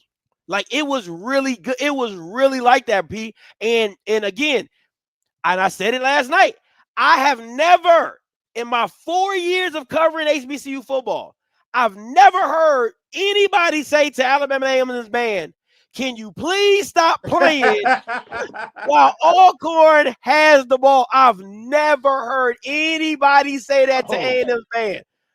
I've heard more people saying, why aren't you playing, than somebody telling them to stop playing. So I was excited for that. The energy, the light show, the deep, man, listen, it was amazing. I cannot fake or front. They are trying to build an environment down there that is football-esque, and Quad Brown, and I said this again last night on the show, having Quad Brown on your team last year and seeing what he just did this last game, because mind you, Connell Maynard never beat Alcorn. I want to make that very clear. He, in his 8 years of being there, had never beat Alcorn. You had Quad Brown on the bench last year, and then you have him this year. I said I would hire Connell again just to fire his ass, because I'm like, how did you mess this up? How did you mess this up for real? We had this Bama on the team last year, and we wasted a whole year of eligibility messing with your dumb ass. I'll be pissed. But I'm sorry, go ahead. No, shout out to Alabama A&M fans showing up, because Prairie View coming off that big victory against Texas Southern, I think only 6,000 people showed up at that game. So for Alabama A&M fans to show up, hey, man, this is what they're trying to build there. I got to give respect to it, because I understand what the AD is trying to do there. They are really trying to get people to buy into it and give them a product to be able to come and buy tickets and say, hey, you had an experience up on the hill today, didn't you? And what makes the experience even better, Scotty? Win. A damn win. And they got one against Alcorn, in which they ain't got one in a long time. I got to hit the on. All right.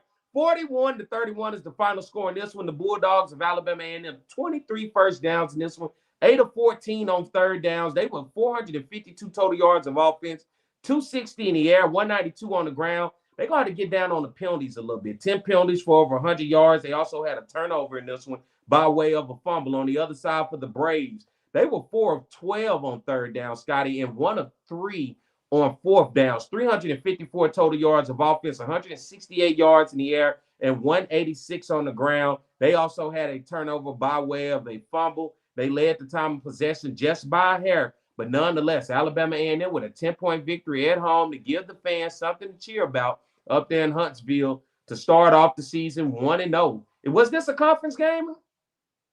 No, it was not a conference game. Oh, well, here we go. Well, they're 1-1 on the season. Congratulations to Alabama A&M. I said there's so many of these conference I don't know who's what and doing what. Yeah, it's the stupidest thing in the world. But I said this, and you're right. I said I did not like Sam Shade's personality because I said he's not marketable, right? Like Sam Shade's personality is not very marketable because he's not a talker.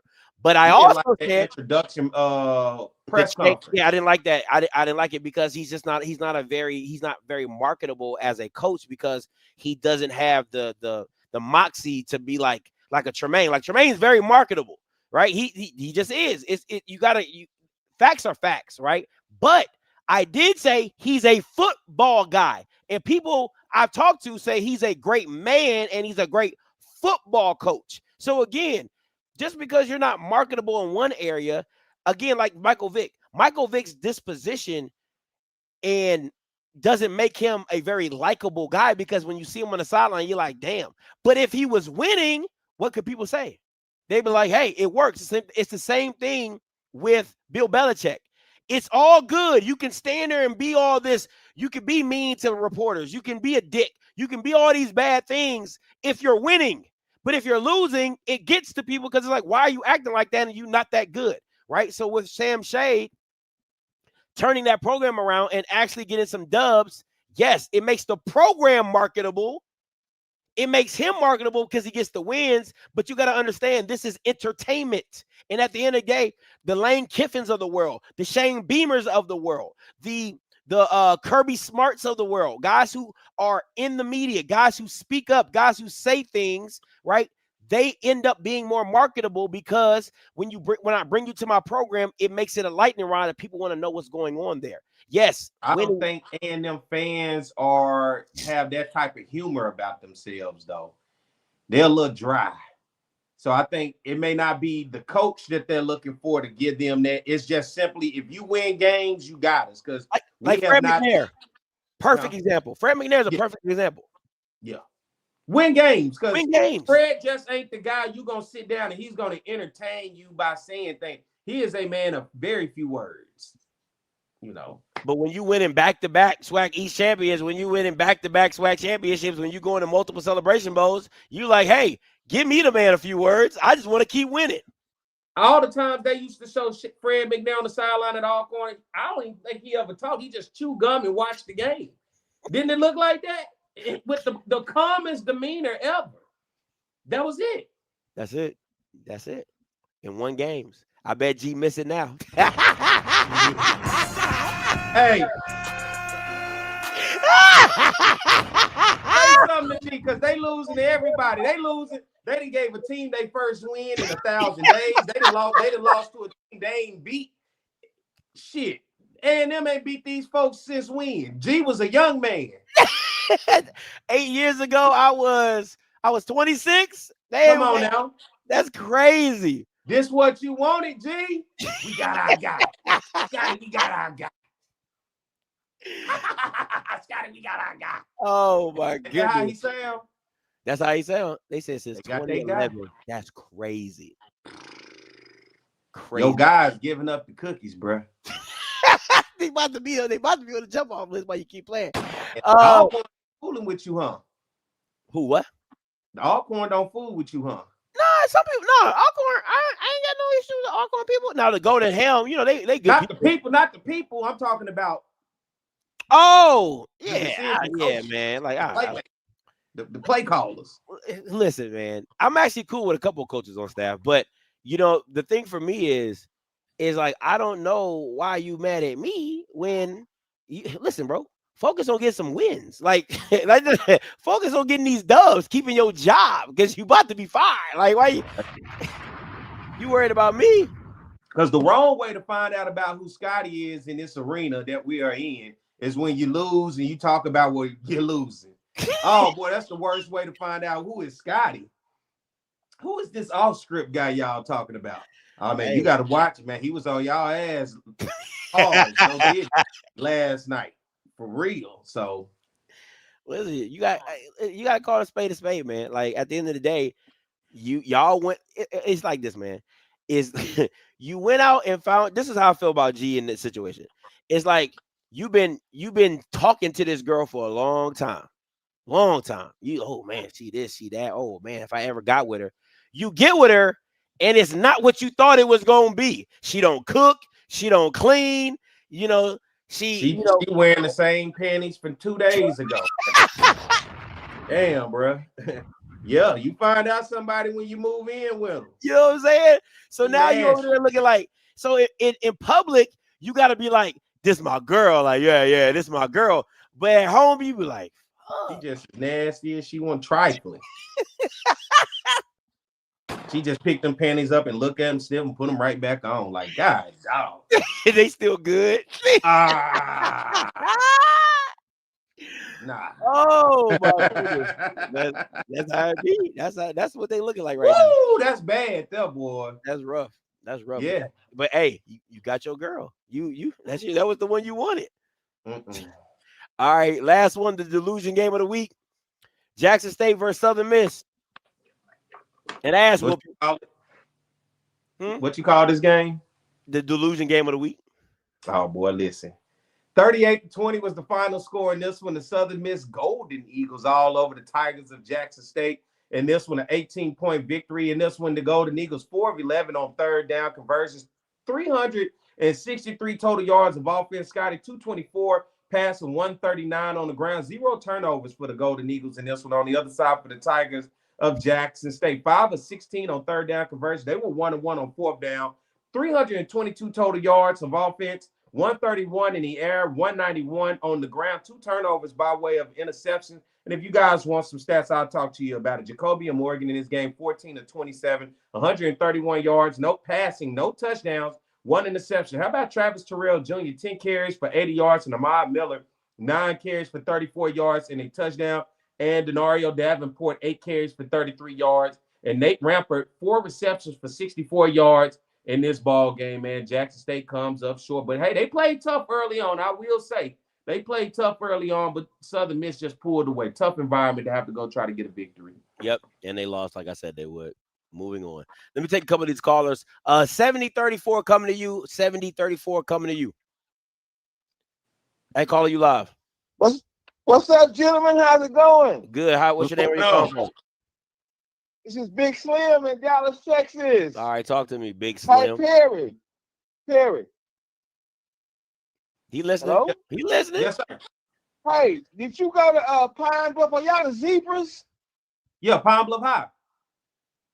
Yeah, y'all in Dallas this weekend playing Dallas Kimball. I was at the game, man. I sat on y'all side to represent. I appreciate you. Y'all came up just a little short, but it was a good game. It was 27-20. Y'all ended up losing, but it was still a good game. But I just wanted to let you know, Doc, I sat on your side just to represent you. I appreciate that, man. Them Zebras, baby. We went to Dallas. We came up short. Them Zebras. Hey. One of the top 50 winning this football programs in the country. Hey, they may be the Zebras, but one a white stripe on the field, baby. Appreciate the call. He said not a white stripe on the field. Wow. I appreciate that. Hey, you know who called in? Who? A&T Roy? Oh! Hey, this is A&T Roy of the Head Blacks in Charge Aggies. Hang up on him, man. Talking. No, don't hang up on me. I'm not gonna hang up on you. I want to hear your excuse of how you gonna get these 4 wins. Hey, man, I'm calling in I need to adjust my prognostication. Oh no, not in week 2. We in week 2. A&T Roy, what you adjusted? Well, I do have another subject after this, but hey, man, yeah, I think you saw we lost 3 quarterbacks in one game, man. That's not my problem. That's football. Well, I'm just saying that. Hey, listen, something like that happened. You got to make adjustments. So I'm not again going to make any prognostications, and I'm going to take all those wins I thought we might get off the board for now. Is that good? That works. So you're saying winless? Am I hearing winless? No, I'm not saying we're going winless. I'm saying I have to take them off the board as possible. That's winless. If you're taking them off the board, that means you have none on the board. That is winless. Can you say the word winless? No, I'm not doing that. Hey, listen, this is my position, not yours. But again, I want you to hear what you just said. I have to take those wins off the board. That means technically there is nothing on the board. So it's winless. All right. Yeah, let me do this. After this week, what I see with our true freshman quarterback and possibly the walk-on, I'll come back next week and tell you how I'm readjusted. Listen, nope, this ain't a CAA show, my boy. Like, you know what I'm saying? Take that prognostication to the CAA. Whatever channel the CAA got, because we no longer care over here. We just gonna laugh our ass off because you thought you was gonna beat the Blacks, which we knew that wasn't gonna happen. Now you're paying somebody $370 who's over here crying about, I lost 3 quarterbacks and I just don't know what I'm gonna do, and we shouldn't be playing Power 5 games. But the Aggies, who everybody's been bragging about how we used to be so good, and like my man Perry said, you used to beat FBS opponents. Now you got a coach that you paying twice as much than the last guy who beat East Carolina. He over here crying. I don't see the purpose of playing Power 5 games. I don't see the purpose of FBS games. So the program doesn't look like it's going in the right direction to me. That's all I'm saying. But thank you for your call, AT and Roy. Oh wait. What's up? Okay. Last thing, since you are so big on giving people nicknames, I got a nickname for you and Perry. We listening. All right, hey Perry, since you seem to be the liquor connoisseur in this duo, what is a nickname you know for E&J liquor? What's the nickname you know about it? Irk and Jerk. There you go. You got it. I knew you were going to get it. Good, good, good. So my nickname for you and Scotty is going to be a little bit different. Scotty is Herk, H-E-R-K, and you are Jerk. So I'm calling y'all Herk and Jerk from now on. And what that means is Scotty is a hater and you jealous. Scotty's a hater. Man, the only thing you need to be hating on is why you paying that boy so much money and losing. Hey, boy, he trying to take all his frustration out on us, boy. Call your coach and call him Herk and Jerk. You know what I'm saying? Come on, man. It ain't us. Don't waste that. Listen, take that stuff to Blue Death Valley because it ain't over here. Let's talk about the Dale State game before I get to more callers. Dale State wins a huge one against Albany. 3-hour delay. They come back in the final 2 minutes of the game. They win the game. Deshaun Jackson gets his first win. Listen, I'm going to say this. And Perry, I don't know if you heard me say it, but I definitely said it on other shows. I was so very high on Delaware State. I kept saying to all these MEAC people that Delaware State is not a team that you're going to take lightly because they got a new guy in charge and his energy infused is he is like Dr. Jekyll, whoever built Frankenstein, when he pulls the lever and he starts laughing uncontrollably, like, ha, ha, ha, ha, it's alive. That's how I feel about Deshaun Jackson with Delaware State. Like, he's the evil mad genius that has flipped the switch and is like, they're alive. They're alive. Listen, I'm loving it. I'm all in on Delaware State. It will not be the first or last win of the season. 37-32, the final score out there. Delaware State over Albany. Delaware State goes to 1-1 overall. Albany falls to 0-2. 5-point victory for the Hornets. They were 5 of 15 on third down conversions, 2 of 4 on fourth down conversions. Scotty, 546 total yards of offense in this one. 177 in the air, 369 on the ground. But they got to find a way to limit those penalties. 14 penalties for 100-plus yards. They got to find a way to get a little bit more sound discipline-wise. 1 turnover in this ball game for the Hornets by way of a fumble. On the other side for Albany, they were 3 of 12 on third down conversions, 3 of 14 on fourth down conversions, 341 total yards of offense, 263 in the air. How about Delaware State's defense holding them to only 78 rushing yards in this one? And they also had a turnover by way of a fumble. 5-point victory. 37-32 for Deshaun Jackson, getting his first victory as a Division I college football coach. I absolutely love it. You know, the one thing I can't stand is a super smart guy. You know what I'm saying? He like Frankenstein is the person who built the ball. You get what I'm saying, pilot. Okay, don't. I read both books and I saw both movies. Like I don't care. Okay, you get what I'm saying. All right, you get what I'm saying. Anyway, all right, let me get back to these callers. Somebody from Norfolk, 2931 coming to you. I call you live. Hey, what's going on, Scottay Perry? What's going on? What's your name? Where you calling from? Hey, this is Byron, man. BW Bay 51 in the chat. Talk to me. Hey, man, look, as a former NSU player and an NSU fan, man, look, we've been playing VSU since we joined the MEAC for the last 20-some-odd years.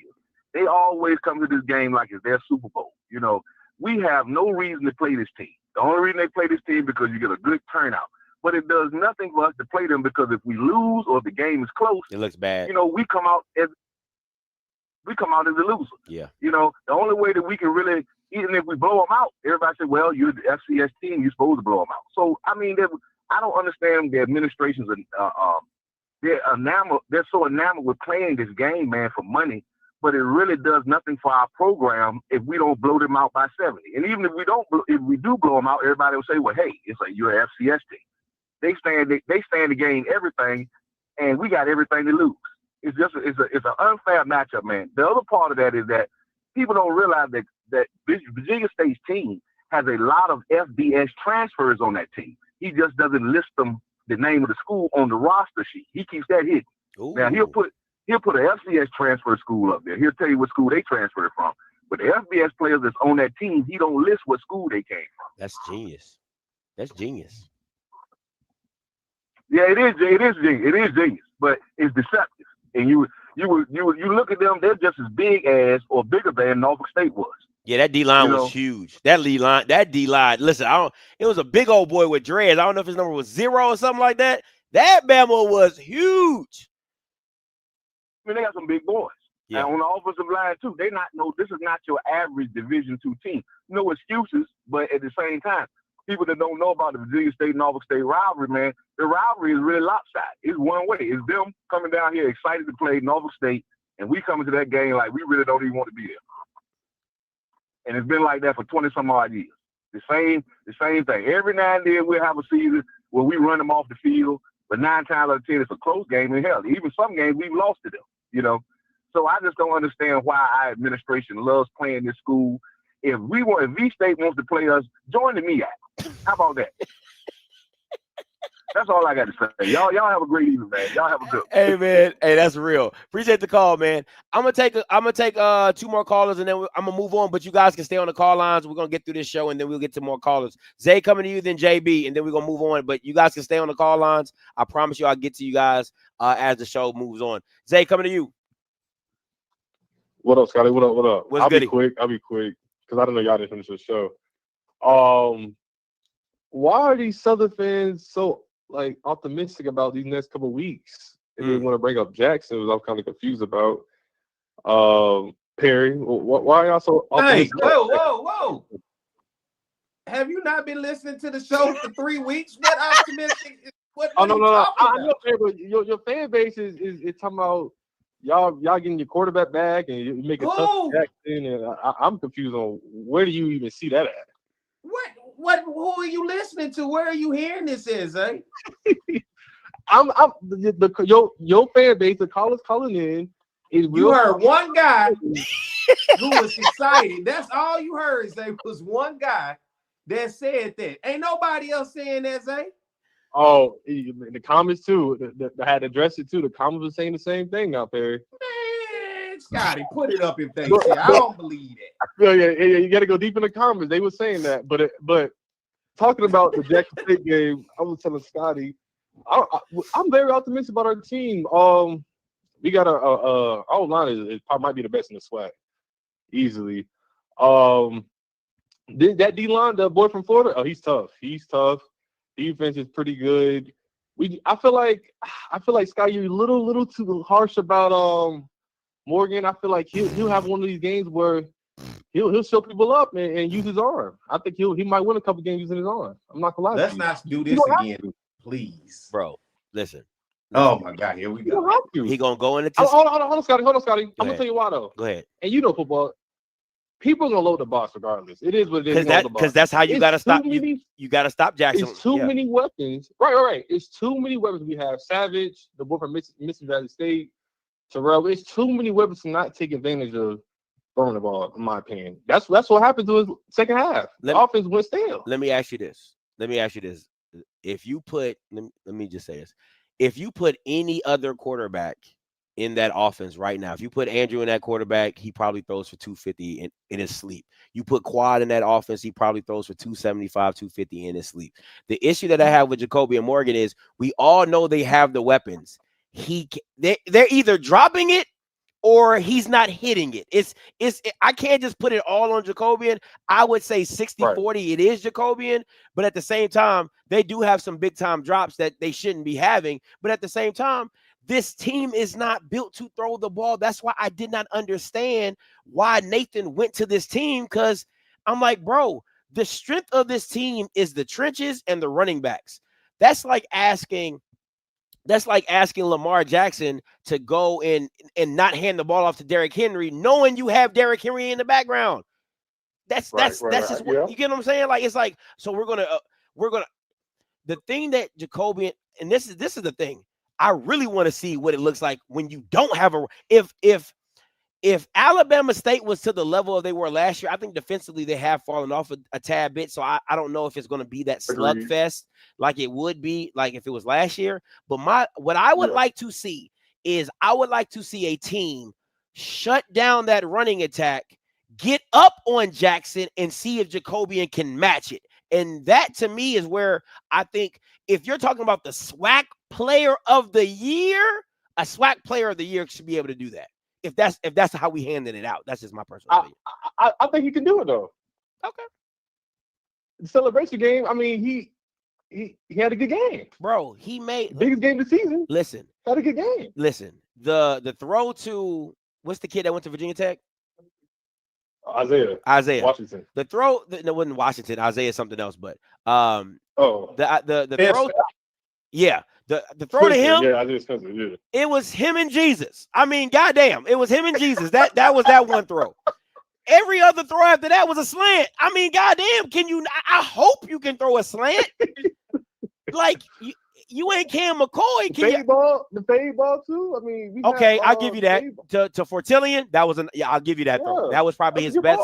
That was probably his best throw of the night, right there. The fade ball to Fortillion. I'll give you that one. But the one to Isaiah Spencer, and the thing for me with Morgan, it's really not his arm, it's his legs that really kill teams. That's what really gets teams, because you got everything covered up, and then here go this 6'3" long-legged Bama getting 7 to 8 yards, and you're like, damn, here you go, got a first down, right? On 3rd and 6. That's what really kills you if you're playing Jackson, that you don't have a spy on him and he gets out and he picks up those 8 to 10 yards, and you're like, damn, okay. But other than that, he's not listen, bro. He would have to beat me. I would put 20 Bamas in the box, and it'll be he gonna have to beat me. Like, I'm so serious. Like, I'm telling you, I'm coming to the game. Everybody and my mama gonna be in the box. Figure it out. Figure it out. We straight. Listen, I'm telling you straight up, Zay. I would play like y'all did with Dion. Double A glat blitz. It's bare front. We're doing everything. We gonna make you throw that thing straight up. Yeah, for sure that. Yeah. And then one more thing. You probably see later, but I sent you a video of your FAMU. I've never in my life in football seen the mess I seen during that game. Do you see that block punt? Dog, that shit was I've never seen guys run back and get pushed. Dog, I've never seen that. Whoever the special team coach should have been fired. I've never seen that, bro. Perry, did you see that play? Is it Doc Gamble that used to be the coach at UAPB, and he the special Oh my God, he better not be on this staff, because that was atrocious. Let's see what the special team. I'm gonna text Scotty the video. Yeah, text it to me. I've Zay. never seen a punt with two dudes turn around. Like it was bad. I was like, that was bad. I've never seen nothing like that in my life. Never. Text it to me. I'm gonna pull it up, man. Appreciate the call, Zay. Yeah. All right, man. Now they saying it ain't Doc Gamble. He gone. I remember he was like the special teams coordinator. So I don't know who's taking over now. Let me see. I'm on it right now. Kevin Weston. Oh God, it looked like he just came off the boat. From where? You'll see when I pull it up. Off the boat.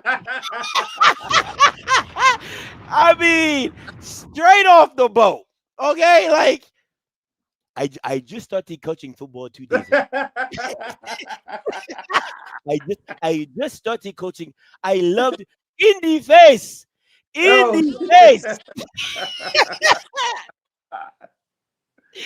Oh my goodness, boy.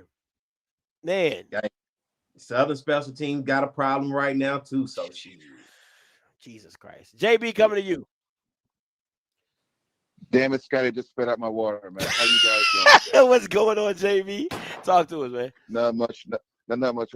Okay, guys, my good and bad, the ugly of the weekend. Okay, first of all, the good. I should say the great. The Delaware State win against Albany. Scotty mentioned this about your show last night. It was a close game throughout, a 3-hour rain delay. Crazy. And they turned around and still won that game. Not only was it their first ever FCS win for Jackson, Albany was a nationally ranked seed a couple years ago, like number 8 overall seed in FCS playoffs. And that's who he got his first win against. Delaware State has looked very, very, very damn good. So absolutely proud of those guys. The bad piece, Scotty, I sent you some earlier about the record that the SWAC has so far, FCS versus FCS matchups, 1-6. Come on, man. You know, trash. Yeah, 1-6, guys. Especially that PV win against UT Rio Grande Valley. I mean, the loss, I should say. That loss, dare I say, is almost on the same level as Stan getting beat by Valley last year. because of how the loss took place. Like you said, you cannot lose games like that. And then the ugly, you may or may not mention this, but that ass whooping that took place in Nashville, 59-3, it wasn't the ass whooping that was bad, Scotty. It was they showed the crowd, maybe 3,000 people, 95% fans were NDSU.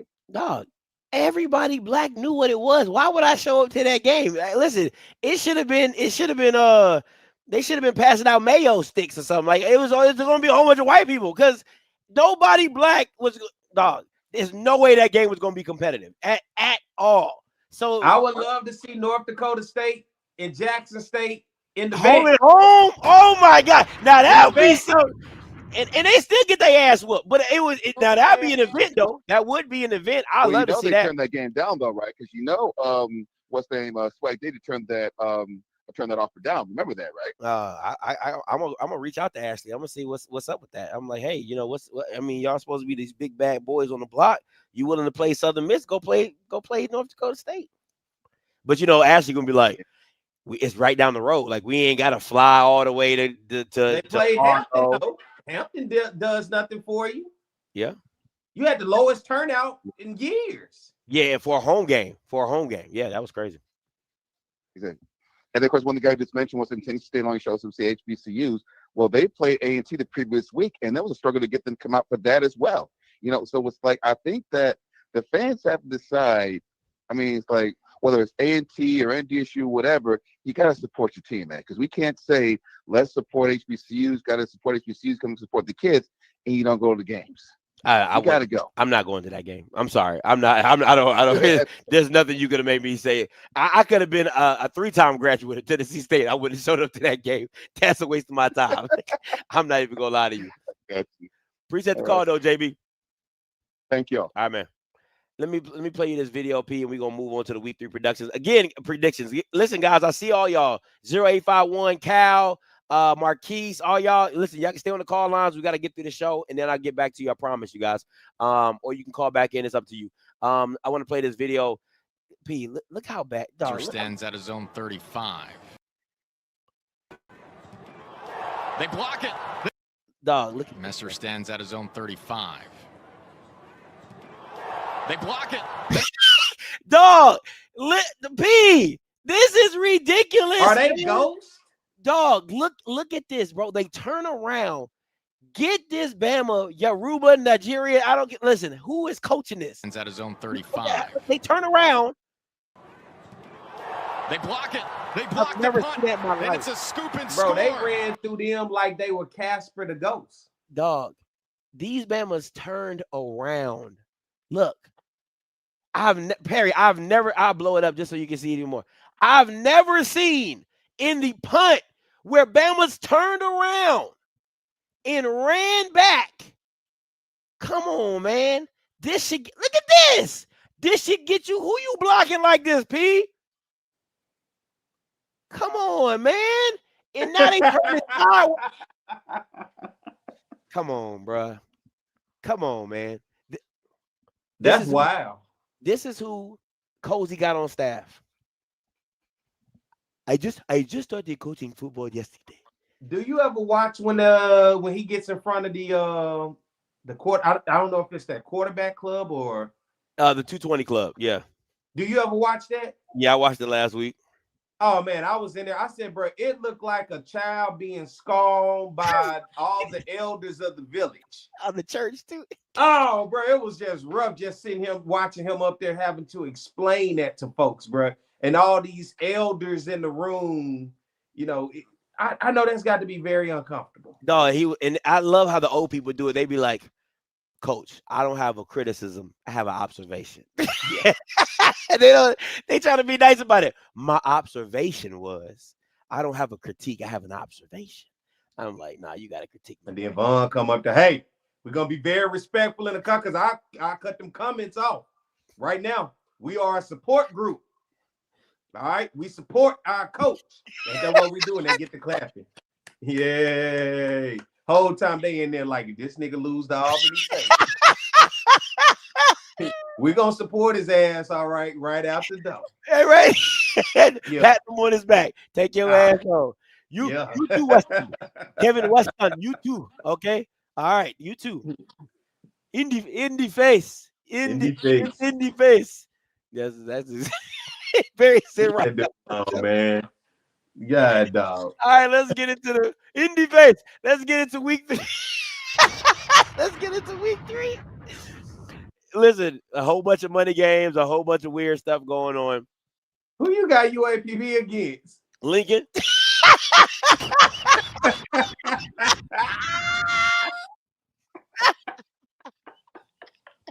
Hey, blow that up. Make that big. God, dog. Is that the best you can find? I was like, I'm not about to waste my time finding Lincoln. What? It's Lincoln. Okay, that's who they're playing. They're playing Lincoln. Okay. That boy put a penny up there, boy. Hey, man, that is hilarious. If UAPB got any sense of humor, boy, I'll take that and run with it. Oh, that'll be on the scoreboard, on the screen. That will be everywhere. Yeah. Oh, boy. Yeah. I mean, if they got any sense of humor, that's what they playing, though. They playing Lincoln. So, boy, you funny with that one. I mean, I Googled Lincoln, and that's what came up. That's what came up. So I said, listen, yeah, that's what it is. I'm about to run with it. So I love it. All right. Let's get through these real quick, man. It ain't too much to these. NCCU Fayetteville State. What you got, B? Let me say this. For people out there, the first September is tough. You got money games, you got Division II games. I don't even know what Lincoln is that UAPB playing. I don't That's what I'm saying. That's why I just put the penny there. It's just all over the place. Who is North Carolina Central playing? Fayetteville State. Yeah, Fayetteville State. North Carolina Central by 7. Fayetteville State coach gonna be sitting there looking like A&T coach at the end of that game. I don't see why we're playing D1. Yeah, he literally gonna be sitting there looking like that. So I'm going NCCU. Okay, Southeast Louisiana, Mississippi Valley State. Listen, I think it's an easy pick with Southeast Louisiana. But I want to say this. I want to be very clear. They call them, even though it's Southeastern. Simple. Oh, okay, Southeastern. Okay, thank you. I apologize for all the white people in there. I apologize. For Southeastern, listen, do I think this game is going to be close? No, but I do think it will be competitive. I really do.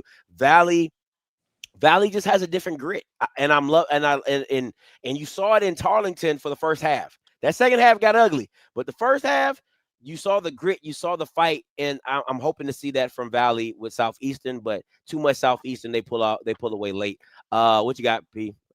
All Southeastern. I think it's ugly. When they play out of conference, it's always ugly, especially against the Southland. Yeah, I don't see them competing well in this. They're gonna get out schemed, outmanned, everything in that game. I really do. Believe that. Kentucky State versus Grambling. This is interesting, kind of. I won't. I'll say this. I think Grambling wins this game, but I don't believe it'll be a blowout like people would expect it to be. I think they might lose by 2 touchdowns, but I think it'll be competitive. I think Grambling pulls away late, but I think it's gonna be a good game. Yeah, Grambling, they are licking their wounds right now. I mean, after Ohio State, this is the game you want to come back home to Kentucky State, try to stay healthy, get guys back. I'm going to go Grambling in this one, but I don't know. Something seemed wacky about it. I remember one year in the Circle City Classic some years back, Jackson State and Kentucky State played it. Kentucky State ran that goddamn wishbone on Jackson State and beat them. So Kentucky State is, I don't know. Don't sleep on them. And I'm just saying, I've seen them beat UAPB in the past too. Don't sleep on Kentucky State, but I'm going to go Grambling. Just something seemed wacky about that game. I don't know. When I tell you I really hate this game, Howard and Morehouse, I feel like this is the most bougie brand made game ever that has nothing to do with football. Like it's all about degrees. It is all about degrees and brands. This has nothing to do with football. I mean, nobody should show up to this game wanting to see football. It should be to network. That is simply what you show up to this game to network. Okay, you're like, hey, listen, hey, what business? Oh, you're in insurance? Oh, I do corporate insurance. Oh, we should get together. It is strictly networking. This has nothing. Cards. Dog. Have your business card in. I love this. The LinkedIn Bowl. Where are they playing this thing? They played at the New York. Okay. Oh yeah. Yeah. So this is like Black Excellence Bowl, right? Like, but it has nothing to do with football. Has nothing to do with Doctor. Yeah. Doctor. Hello, doctor. Doctor. PhD. Yeah. Doctor. Yeah. Doctor. Yep. Master. Politicians and doctors. Just a whole bunch of stuff. But the LinkedIn Bowl was pretty funny. That's funny. Lincoln versus UAPB. Wait, who you going with? You going Howard? Oh, I'm going Howard. Yeah, I'm going Howard too. Yeah. All right. Lincoln versus UAPB. What you got, P? UAPB get their first victory of the season. I love it. They got Same out thing. last week against FCS UCA Central Arkansas.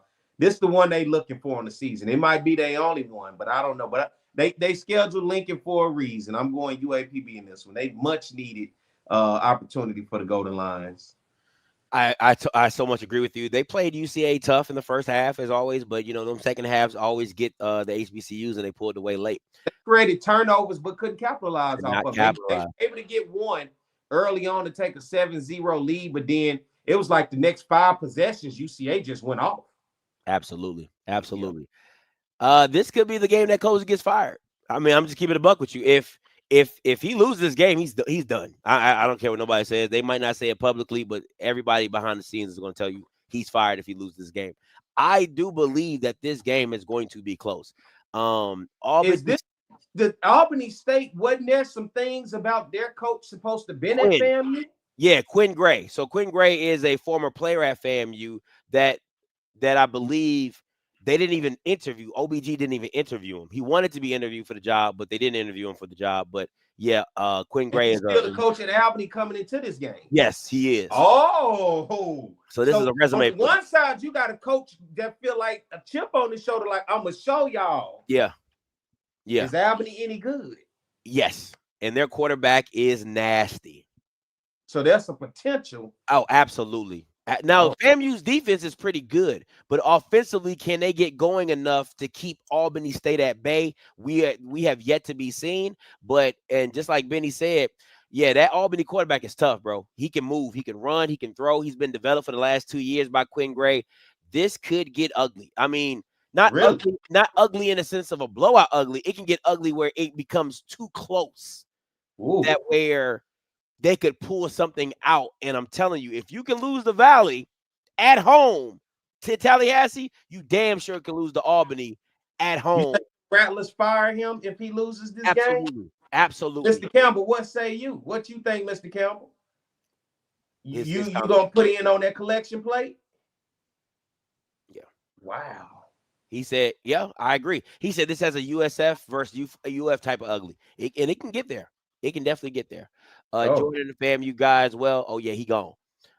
Quinn Gray used to be the QB coach at Alcorn. So it can definitely get ugly.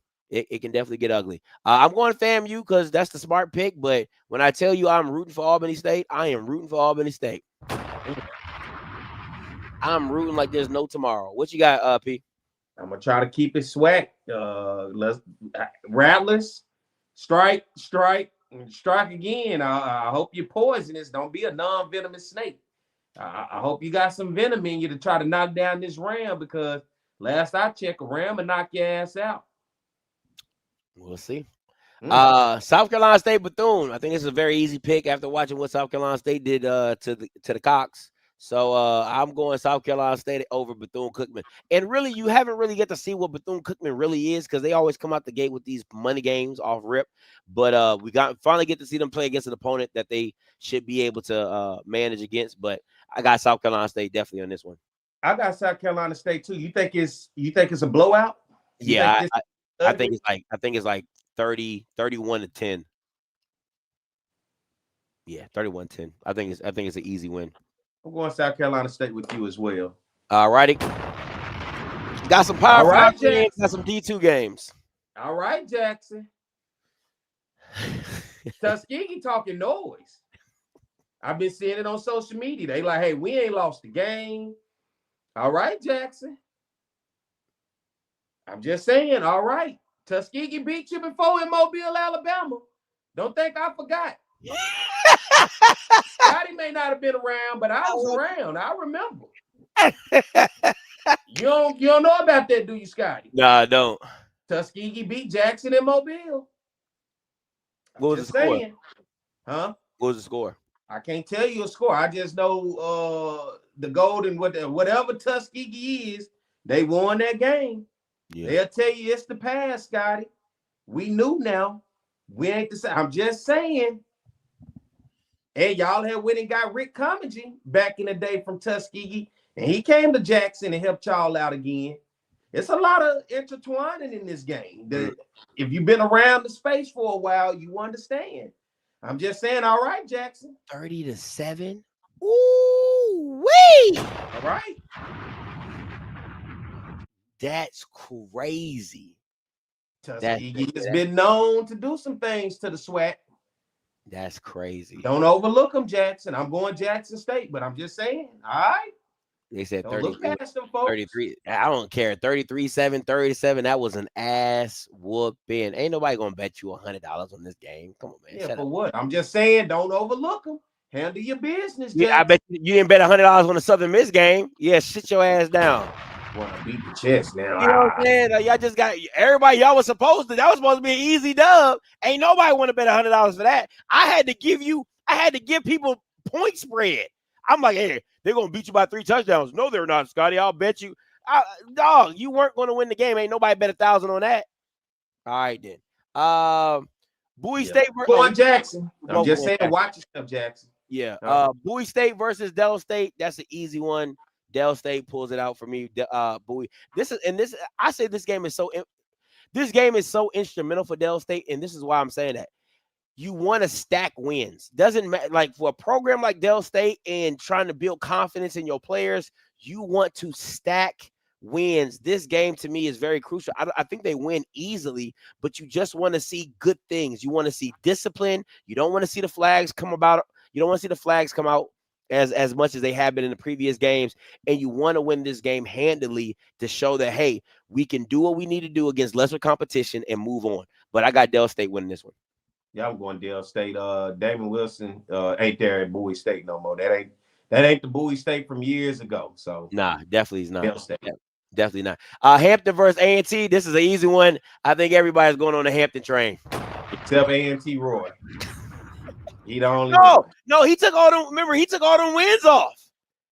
Oh, he said they was gonna lose this game. This is a black school. He just called in and said, I didn't hear him say they was gonna lose to the black school. No, let me tell you what he said. He didn't say that specifically, but he said, I'm calling in to tell you that I'm going to have to readjust my wins. I'm going to have to take those wins off the board. That means you winless.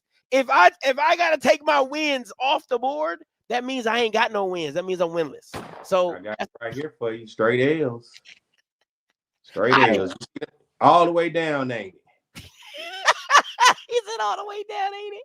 I'm going Hampton. Yeah, same here.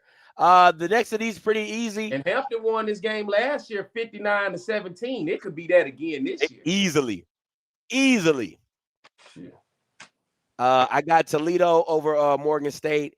I really want to go Texas Southern over Lamar, but I'm going Lamar. I'm going Lamar. I'm going Rutgers, and I'm going to Alabama State. I ain't even about to play the rest of these games. These are too easy. What you got, P? Yeah, I'm going Lamar over Texas Southern. Lamar a top 25 team. I'm going Alabama State over Miles. If Sam Shade was still at Miles, I might have picked Miles in this game. But I'm Andrew Body all the way. Alabama State. Norfolk, no, you won't see it. Rutgers all the way. For some reason, every time Morgan get these teams like a Toledo or Kent They State, play really well. It's crazy, isn't it? They play the Midwest teams tough. Are you going? It's in Toledo, Ohio. Yeah. You going to this game? No. Okay. Well, Toledo. Am I going to this game? Hell no. I didn't know if you want to go to Toledo this weekend. No, sir. Okay. All right. Last few games on the list. Oh shit. Blowout City. Rice over Prairie View. Fresno Big over Southern, and Mississippi State. Do what you want. Cowbells, they're gonna be sick of them damn cowbells by the time it's over. I'm going with the whole right side, man. I'll say this though. The point that I want to make is the Mississippi State. I think the Rice and Prairie View game. I don't think anybody's going to get knocked out of that game. Alcorn needs to be very mindful when it comes to this Mississippi State game, because after the Mississippi State game, you have the whole season still in front of you. And just go in and take a knee every possession. Bro, I'm serious, because if you lose a key piece to your team during this Mississippi State game, it's going to be a rough one. So I would say Southern got to pay attention to it too. Fresno can beat them up pretty bad. Fresno not looking bad right now. I think Fresno beat Georgia Southern. I think they just beat Oregon State this weekend. Oh, wow. You got a long flight to go over there. And I think that game is late. It starts 9 o'clock Western. Woo. Pacific time. Yeah. Southern going to have to try to come out of there healthy as well. I mean, you take some injuries in that game, it's going to be even rough on you. Yeah. Yeah, especially with everything in front of you. So be Dang. very mindful about those games and how they can get you. Mark Reggie inside zone and that thing. We just gonna run in and get up out of here, boy. I'm talking about, hey, inside zone is up out of this, back on that flight. Trey Holly, boy, listen, you better get your ice packs and your BioFreeze ready, okay? I wouldn't even play him. You wouldn't? No. Oh, wow. No, not in that game. I wouldn't even play Cam either. He run too much. Fresno gonna hurt Cam. Put in that other kid, number 15. He just showed up like 3 weeks ago. Put him in the game and give all them other running backs you ain't been touching, get him some opportunity. I would not play Trey Holly or Cam in this game. As you say, you got the season ahead of you. Yeah. You can't you already lost Jalen Woods. What you gonna do if you lose Cam McCoy? Or if you lose Trey Holly, what we gonna do? Yeah. What we gonna do? What we gonna do? I wouldn't play him at all, bro. I wouldn't. You know, I don't even know what Southern's game plan, but I wouldn't. I'll limit everything we do. I'd give guys who never thought they'll see the field an opportunity. That's literally go get the check and come home, man. You cannot afford nobody else to get hurt on that Southern team.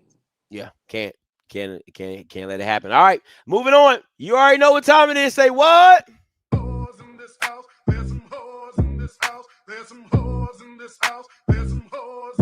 I said a certified freak.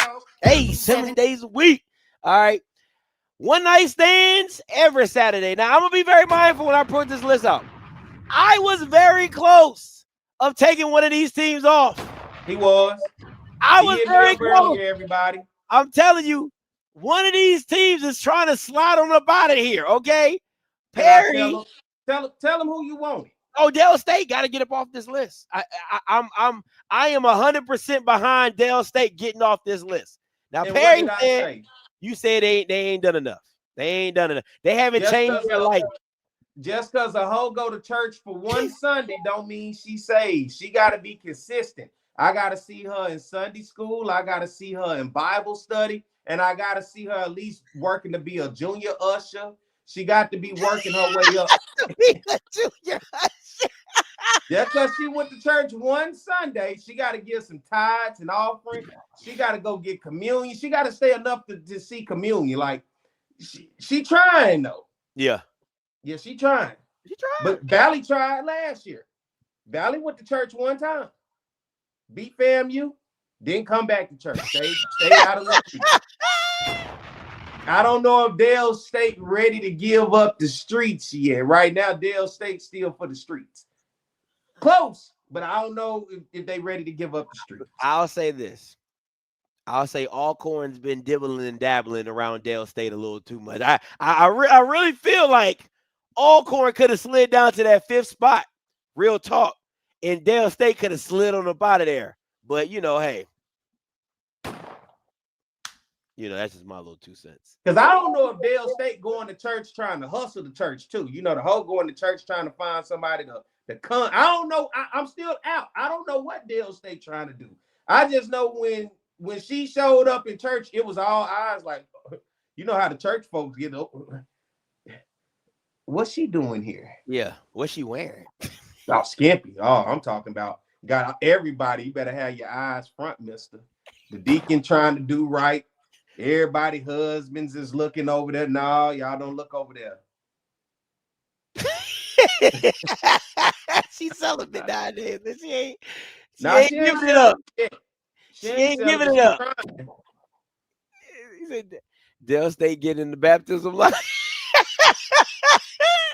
I don't know what's happening right now with Dale State. What they said, the jury's still out. I'm confused, but one win ain't finna get their asses. They've been sorry for so long. One win, Scotty, not finna get them off. That's that judging spirit you have. Okay, I have a judging spirit. That's a judging spirit right there. It's Let me hear you preach. in the good book. It says, "Judge ye this day." Okay, but it also says, "To who be judged, you be doing too much judging." That's what the good book says. I do too much judging when I look at Dale State. I'm still like, nah, I don't know, because I know her from the streets. Okay. I done seen her do too much behind the building. Somebody said Alcorn backslide. If Alcorn don't win a game the rest of September and Dale State win another one,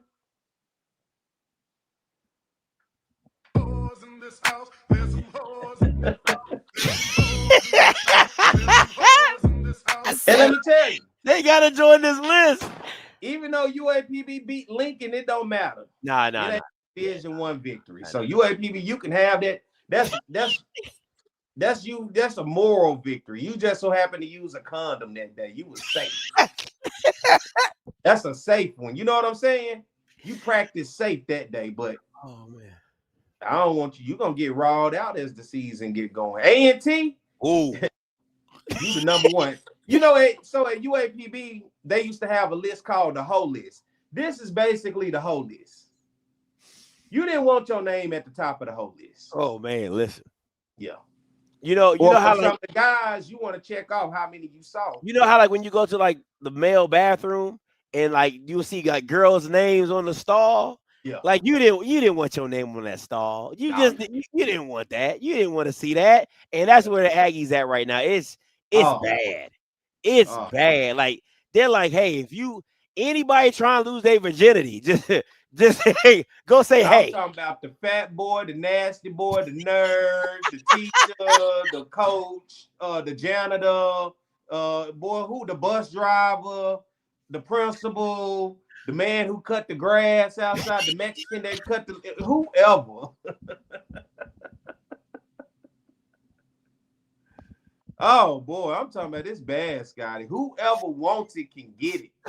And they don't care your age. They don't care nothing. I mean, you can have it. That's why you saw the coach looking like he the one with the wife that everybody know, boy, your wife is a woman about town, and you just try to act like, you know. Wasn't it all in his face? All in his face. You know what's literally funny? Pause. You know what's funny? What's that movie? He was like, oh, I know you from somewhere. Oh boy, you a lucky man. He was like, that's my hoe you talking. I mean, that's my woman you talking about. That was it one of the house parties? I can't remember. Somebody in the I think it was the house party when they got older, when he was about to get married. I don't know. It was with Bernie Mac and John. Yeah, that was house party. Yeah. That was when they had the dinner. They had the kids at the table. Yeah, house party 3. There you go. Yeah. He's like, oh, you a lucky. That's how A&T is right now. Oh, you a lucky man. I knew I remembered you from somewhere. That's it. That's when the dude bring his girl and you like, bro, she look familiar. Then you get it like, bro, she got an OnlyFans, boy.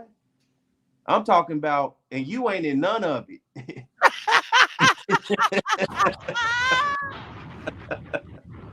I'm talking about, boy, there's all type of niggas on her OnlyFans, boy. You ain't one. All type of niggas. Oh.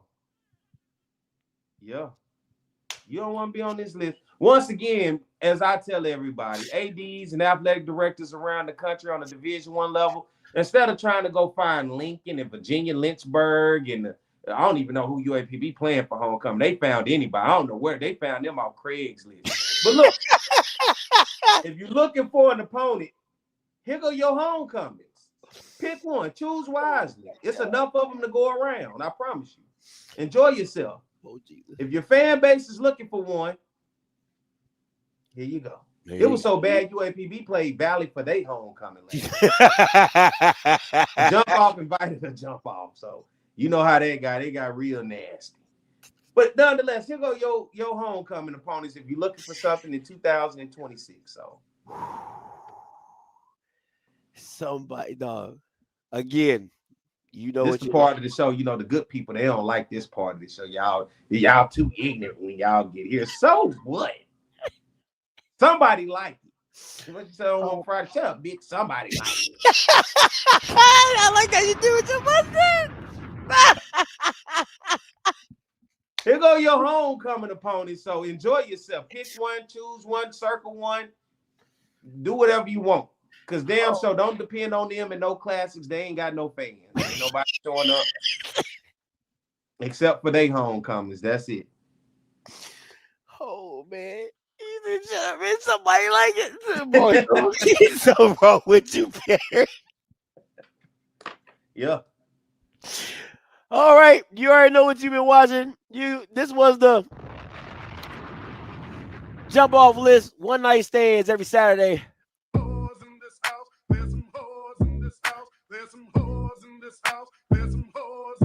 I said a certified freak 7 days a week.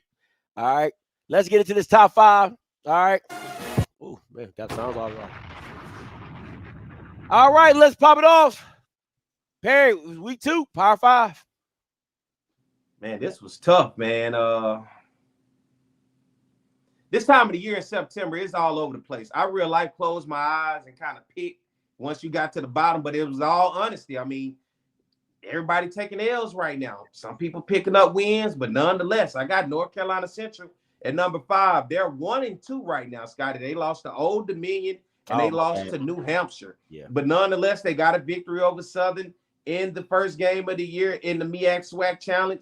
They've kind of fallen down, but I think at some point Trey Oliver get them back on track. But nonetheless, they're my number 5 team right now, North Carolina Central. And number 4, why not? Alabama A&M did something they ain't did since 2011. They beat Alcorn State. That has to mean something for somebody. And that means Sam Shade has the Bulldogs headed in the right direction if they're doing something they haven't done in years since 2011. So the Bulldogs got a victory over Alcorn 31-21. To me, right now, I put them at the number 4 spot. Another team in Alabama at the number 3 spots, the Hornets of Alabama State. We all saw what they did against UAB in that back and forth game, and they came down to Baton Rouge, and late in the second half, they asserted their dominance, led by Andrew Body, their quarterback, and the rest of the staff, along with Eddie Robinson as their head coach, has them trended in the right direction. Right now, I think they're the 3rd best team in the nation when you look at the HBCUs. Then let's go to number 2. I'm going South Carolina State. I think Chennis Berry, you talked about it. I talked about it. How close of a game they really kept it in with South Carolina, the Gamecocks, who are ranked number 10 in the nation coming out of the SEC. They got that season open victory against Wofford.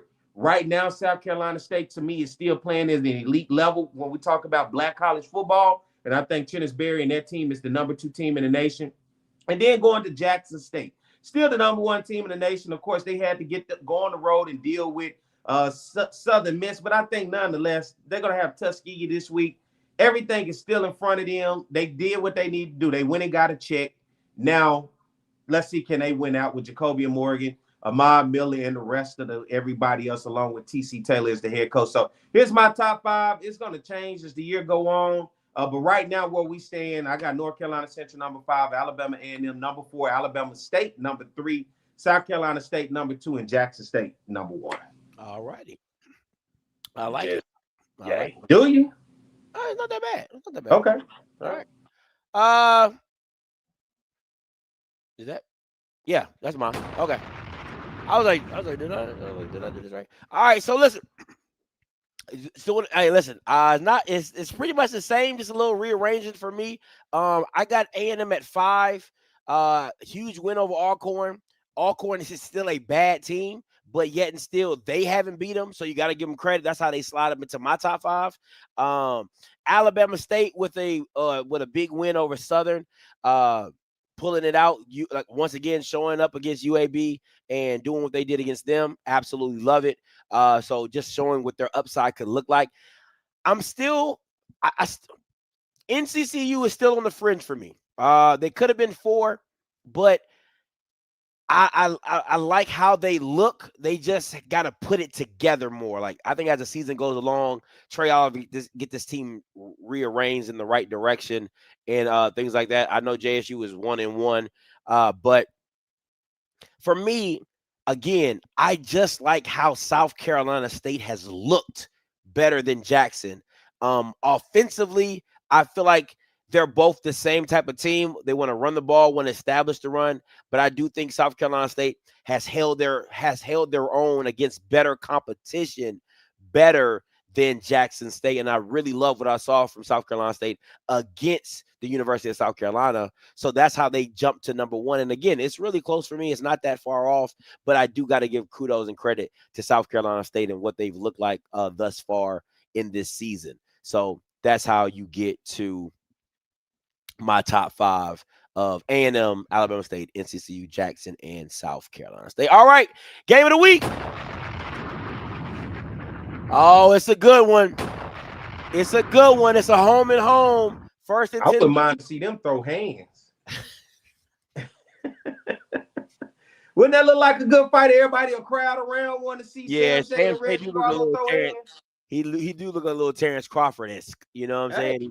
He does look a little Terrence. Reggie look like, hey, he'll catch you with a cheap one right quick. I mean, yeah.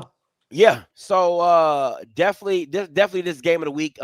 Tennessee State's looking for the bounce back against North Dakota State. Alabama and A&M looking to capitalize on their winning streak, going two wins in a row. They're headed up to Nashville. Listen, you got to stop that running attack, and they bring it a little differently than Southern with Kendrick Grimes and that Tennessee State running attack. And the quarterback is okay. He's not quad. He's not as explosive and as dynamic as quad. But at the end of the day, I definitely think that they have a great opportunity to go up into Nashville and win this game. So I got Alabama A&M winning this game. I got it 35-17. I think Alabama A&M's offense is just clicking right now. The OC from the quarterback coach from I can't remember his name. Oh my gosh, I can't remember his name. But the guy they brought over from Miles, those guys are just clicking. The offense is looking really, really good. Hopefully they can get this defense. Sam Shade is a defensive guy. Got to get that locked in and loaded. But other than that, man, I got A&M winning this one big. No, I won't say big. I'll say 34-20. 34. Kitten Evans, thank you so much. Kitten Evans, thank you. Shout out, and I'm cool with Kitten Evans too, man. I'm so sorry, Kitten.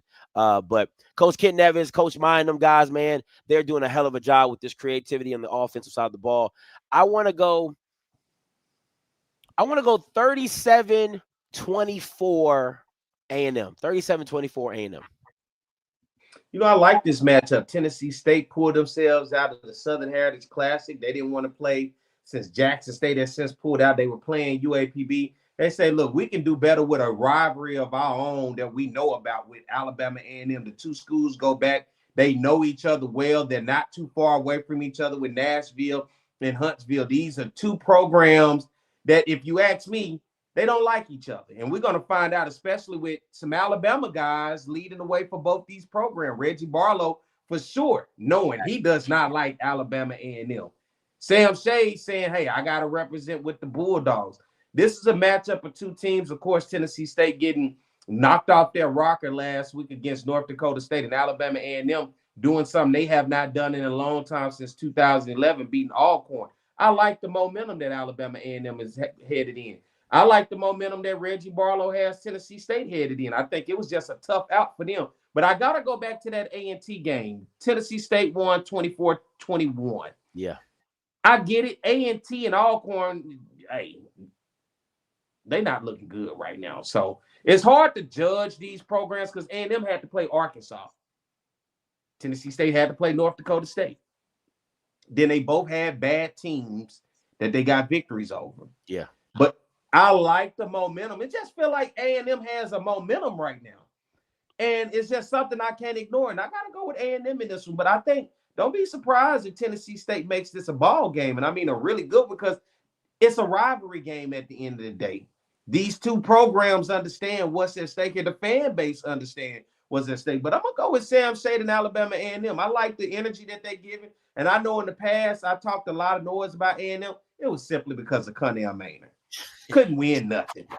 But I like the energy Sam Shade is giving this program now. So I can say something now. I feel good. They don't feel D2-ish no more. Yeah. They feeling D1-ish now. Yeah. And I think Sam Shade is the guy that can get it done here. I absolutely agree with you. Give me a score, P, before I go to these call lines. 34-24. 34-24. I like that. Yeah, I think A&M is going to be a 30-point average per game team. We'll see what it looks like when they go down to the Mobile Classic to face off against Jackson State. But as of right now, they're rolling with these 30-point games, and I think I got to give a shout out. I think the school Johnson C. Smith. Oh yeah, for beating Valdosta. Yeah, absolutely. They beat 14 Valdosta State. We got to make sure we show them some love. So I know maybe I don't know if there's some Johnson C. Smith fans on here, but big shout out to them for pulling the upset in HBCU, doing that right there, beating the number 14 team Valdosta State. And I got to give a shout out to my homegirl Tiffany Green. She shouted me out on the broadcast, man. She shouted out Perry White. So hey, much love to Tiffany Green, shouting your boy out for everybody to hear. I love some Tiffany Green, man. Oh man, everybody loves Tiffany. I'll say this. This is my thing when it comes to Johnson C. Smith, man. Maurice Flowers has to be in conversation for that Southern job. I'm sorry. Now again, I don't know how I don't know where he's from, just where he's from, but the way he's recruited and built that program up from where he got there, you have to give him nothing but kudos. So Maurice Flowers has to be in one of these conversations as the UAPB job. I wouldn't take that drink, but the UAPB job is probably going to come open. Bethune-Cookman job is definitely going to be open.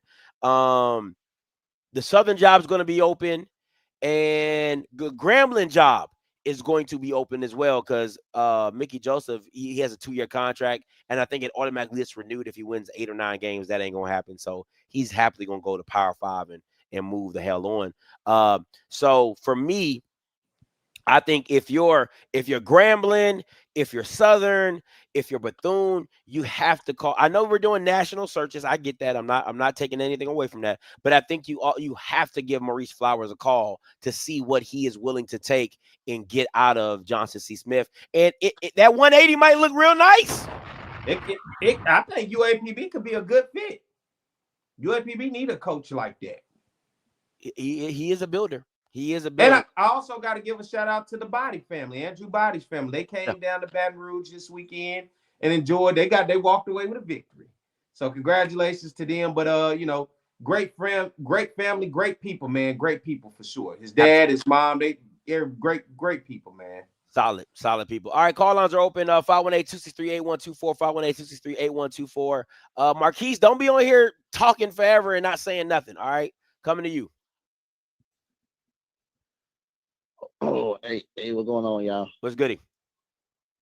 Yeah, I was looking at that Alabama State and Southern game, man. That was crazy, man.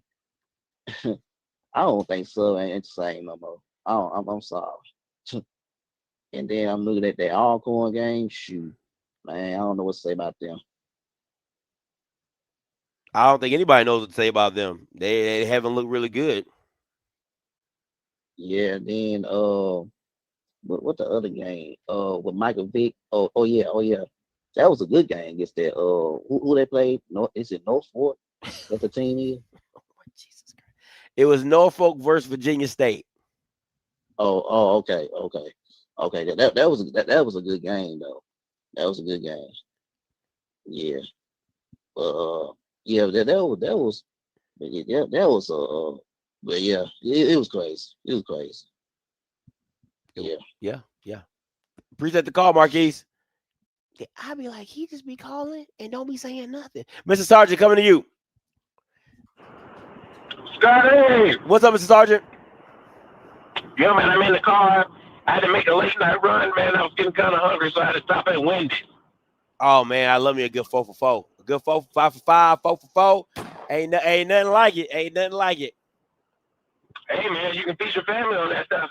Easily. Trust me, I got 4 kids. I know. You know it.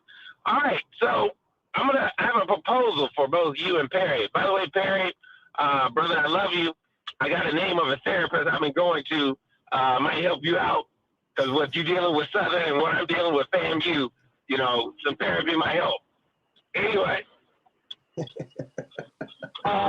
if Cozy loses this game this weekend, I want you to put him on. There's some holes in this house. There's some holes in this house.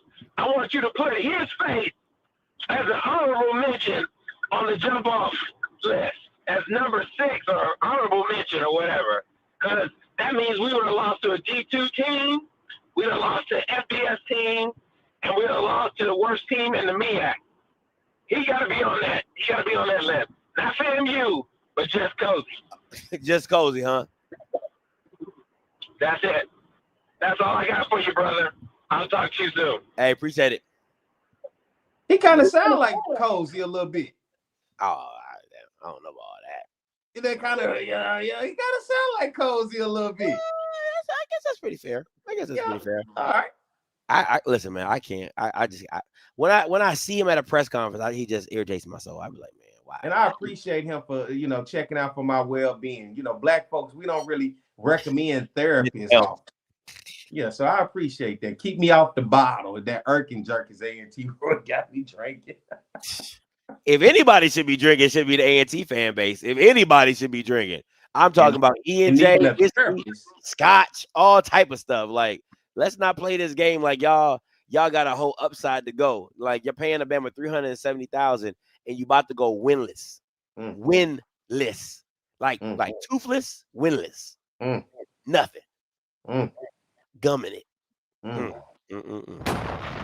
And still gonna be the number 1 on the jump off list. Gonna be number 1 on the jump off. I know who to call when that night. But they say on that lonely night, I know who to call. You know, back in the day, it was always that one where you don't think you gonna really fool with her like that, but then I don't care what time of the night you hit her up, she always available. When you need it. When you need it. I'm talking about you up at 2:00, you hit her with that 11, you up. It could be 4:45 in the morning. You up? Yeah. He said, yeah. Yeah. I mean, anytime you want it, she there. Right on time. Right on time as always. Right on time as always. Pull up listening to Pretty Ricky. You ever used to listen to that Pretty Ricky? That Blue Star album is legendary. Come on now. I done took you back. Boy, what? Dog, come on, man. Pull up on A&T, boy. What? Hold on. Listen. You guys. Like, this is what you're playing when first of all, you really don't got to play no music for A&T. They come ready, okay? But if you just so happen to want to be in the mood.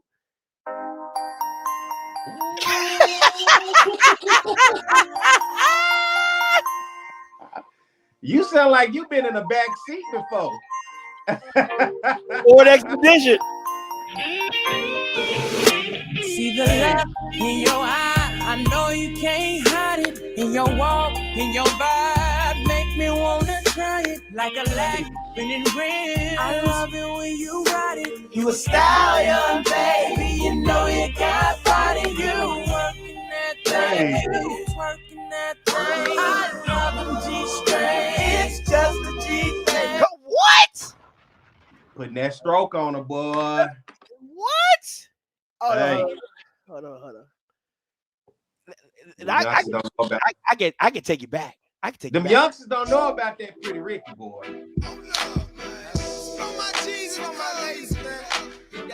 This is A&T. This should be A&T's theme song right here.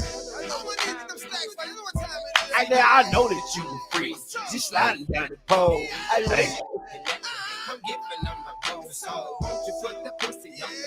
Yeah, girl, I said, won't you put the pussy on me? Cause this here, the nasty song. Hey. Yo.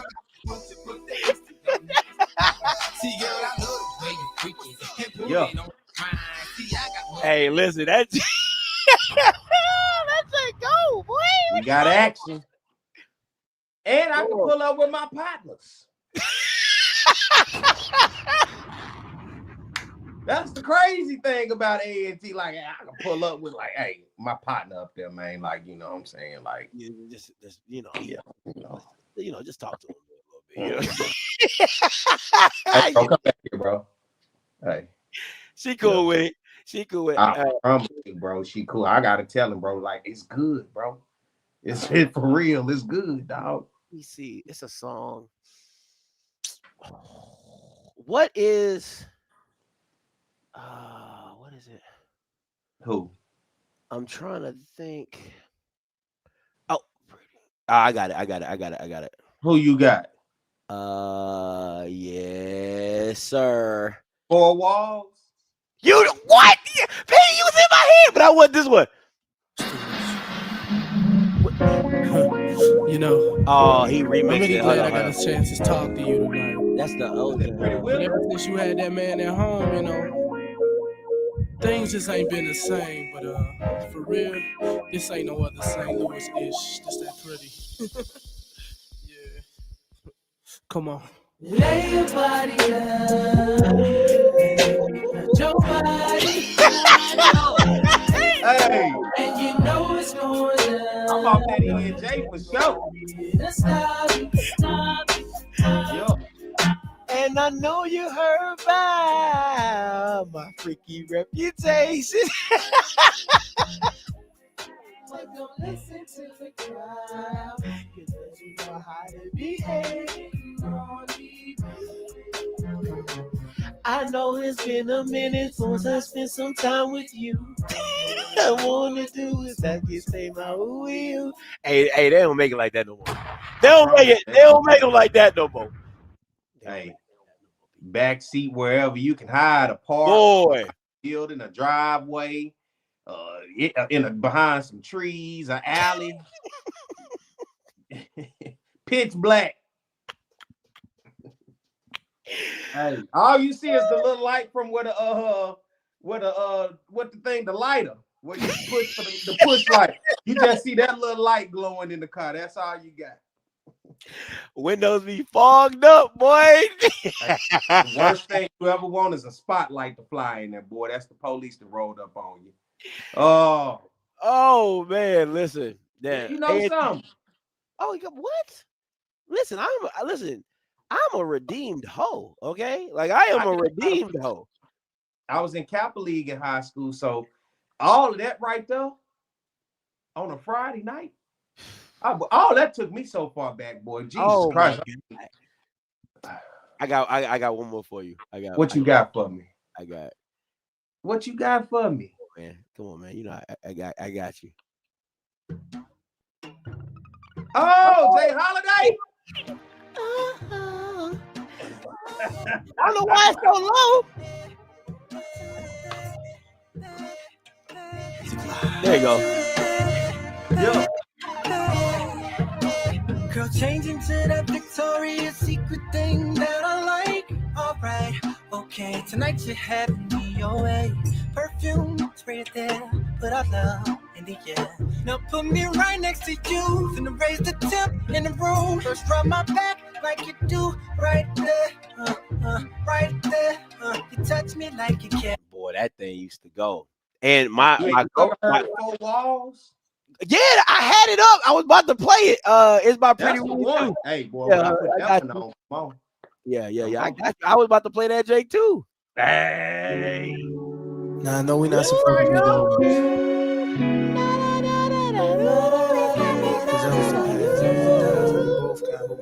You scared them young girls, boy. Let me start by saying this love is no fantasy. I just want to fulfill all your fantasy tonight. Whatever it takes to turn you on. Hey. Don't worry, you're here with me. Come closer, please.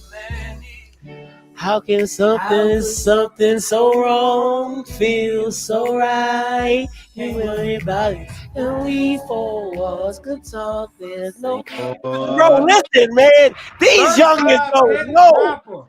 Dog, these youngins don't know, boy. What they don't know? They don't know. Boy, they don't know.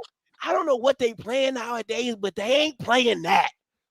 They listen to Young Boy. They mad when they get together. They don't know what they do. I don't know. Listen, let me listen. This was let me tell you something. I had a whole playlist, bro. Like a whole. That's like, why I got a child about to be in college, right? Listen, and I'm a young man, and I got a daughter about to be in college. This people were sleeping on this jank, but I used to play this. This used to be like this right here. I used to get the girls with this one. Oh yeah.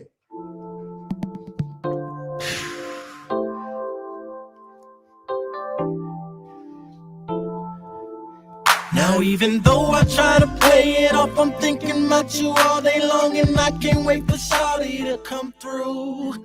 From your lips and back up to your eyes, my hands on your hips, when we crying, I'm fantasizing about what I'm gonna do. So you got me fiending for her love, can't lie. Man, you should see how she got me spending all this time with her. I could leave her if I wanted to. Her love turned me into food. Tell me what a man is to do. Cause I can't breathe when you talk to me. I can't breathe when you're touching me. I suffocate when you're away from me. So much love you take from me. I'm going out. If anybody, that's Jay Holiday, Suffocate. Boy, I'm trying to tell you, I don't know. Boy, you don't. They had another one. I think Young Jock was on. I think it was called My First Time, or damn, I forgot what that song was. Boy, that song by IMX. It was Young Jock. Oh, I think it was like. No, that ain't it. Okay. That ain't it. It's been a while. You took me out of my mind. I'm thinking of shit. Yeah, listen. I'm talking about shit, boy. It's been years. Dog. Okay, I'm okay. We're gonna end it. We're gonna end it soon. But listen.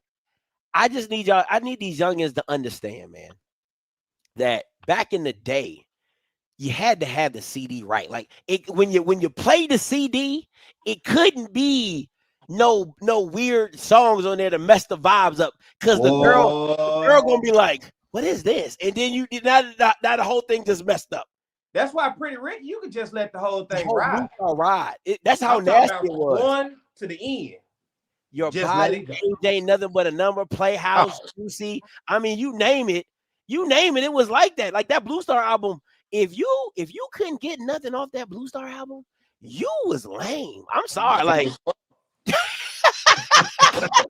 hey, lame as fuck. I'm trying to tell you something. What? Listen, Pretty Ricky was the movement. Like that's still to this day one of my favorite groups of all time. That Blue Star album is classic. That Blue Star album is, I mean, it's certified platinum in my mind. I don't give a damn what it is. It's certified platinum. I don't give a fuck. I can put it behind me today and be okay.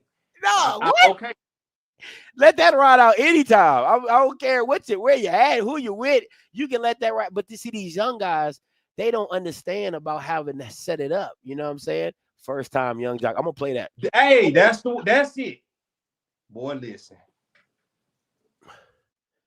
Hey, I never heard this thing. You never heard First Time? Nah, let me see. That ain't nobody else talking. This one. There you go. Oh, it ain't nothing like the first time. It ain't nothing like the first time. Get them too. Jock had a banger. Well, let's talk about it. It ain't nothing like the first time.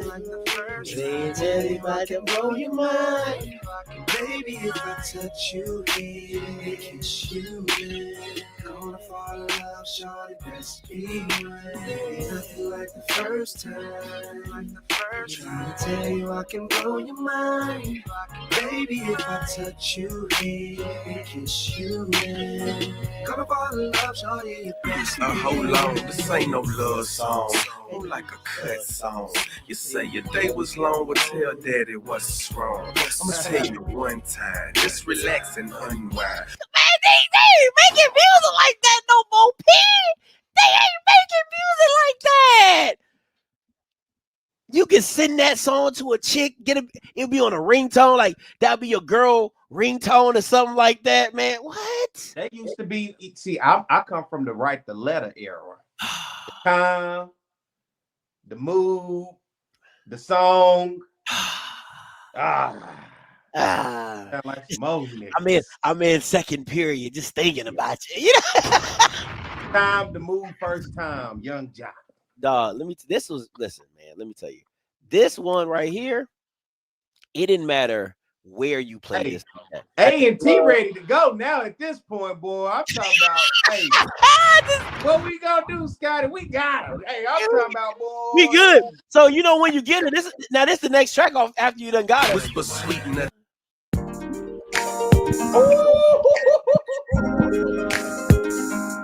Bedroom boom. Bedroom boom. We about to ride with bedroom boom. Baby, sometimes I know I be playing, but set aside the bullshit. I'm a grown ass man, and I understand that I love the book. I let her out and in the back and put it right in the book. She shorty, what's up? Is we fucking or what? The temperature rising, and leaving the bed. Your eyes begin to roll in the back of your head. Grab your headphones, the loud noise, the sound of you screaming. Turn me on, cause it sounds like you singing. Saying my name constantly, saying that it keep fucking me. Get it how you want it, long as you keep loving me. Put your thing down, boom, the bedroom, do it right. And it just might be a long night. Alright, now be quiet. You don't know what to hear us outside. Let me get on bottom while you ride. That's what's going down tonight. Let me do your body right. Boom, boom, boom, boom. What? Hey, you see that comment? What? Look at that comment. I'm trying to hit the back of that thing. Hey, I'm coming in that thing. the music is leading you to the promised land. What? Listen, we leg drop RVD, boy. Just go that thing like Hey, you got to get that arch. Get what? That yeah. What? Oh my God! What? Make sure you keep your socks on. Don't take them socks because you gotta have. Now, if she got hardwood floors, you got to go barefoot because your feet they gonna get the grip. You know what I'm saying? But oh man, this outspoken after dark. I've never heard this song, Zay. So I'm gonna play it for you. But you know that's some Florida stuff. You know what I'm saying? I ain't gonna lie to you. That's some Florida stuff. What's up, baby? Oh, that's a vibe though. What you doing? It's a vibe though. Oh yeah. Just going through some things. You want to talk about it? Oh. That's okay though. Can I tell you a little about myself though? You gonna listen to me? Check this out. Being that I'm real, I feel you need a man in your life, child. Somebody black ball headed plus buck wild. They call me Tricks Daddy Dollar, a real woman scholar. If a player's what you want, hear mama holler. Don't bother asking. That's some straight Florida stuff. Like now, this ain't like this to me. This is like riding at nighttime, like 1 a.m. You know, windows down. You probably just left her spot, or she with you, like you said on the side. Ride, you know, if you get what I'm saying, a little something like that. But that ain't. I wouldn't play that. That ain't Pound Town. That ain't in the bedroom. Like that ain't motion in the ocean. You know, that might get me ready to go. You know what I'm saying? Like, I might be riding over there because I'm like, yeah, I'm about to. Oh yeah, that. But I put that on my ringtone. Hey, this is Perry. I'm in. I answer the phone right now. But you get back, leave your name and number. I'll get back to you. Then I'll play that. Yeah. That's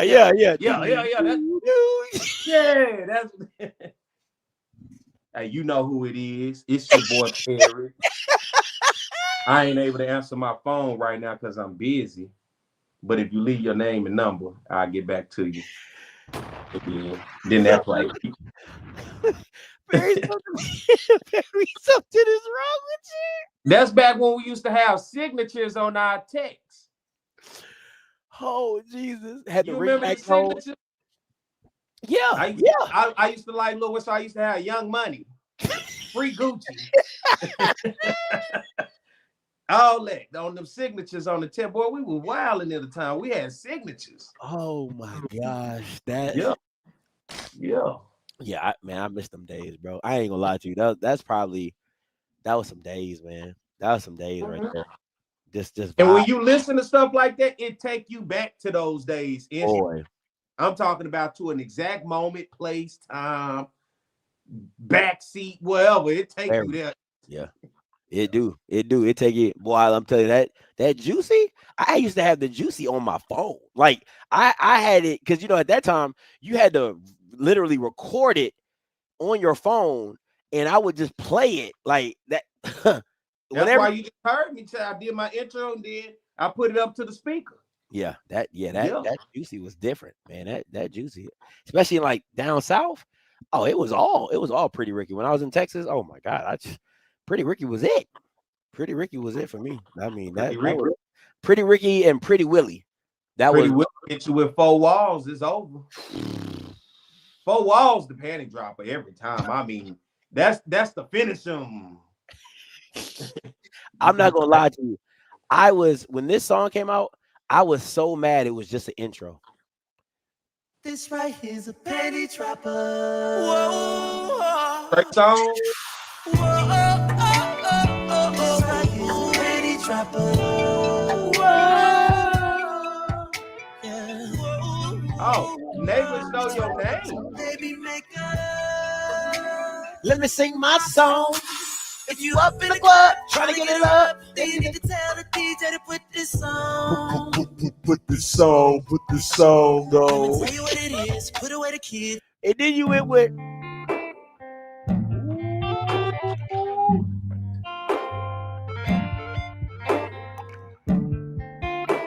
It's that couch action right here.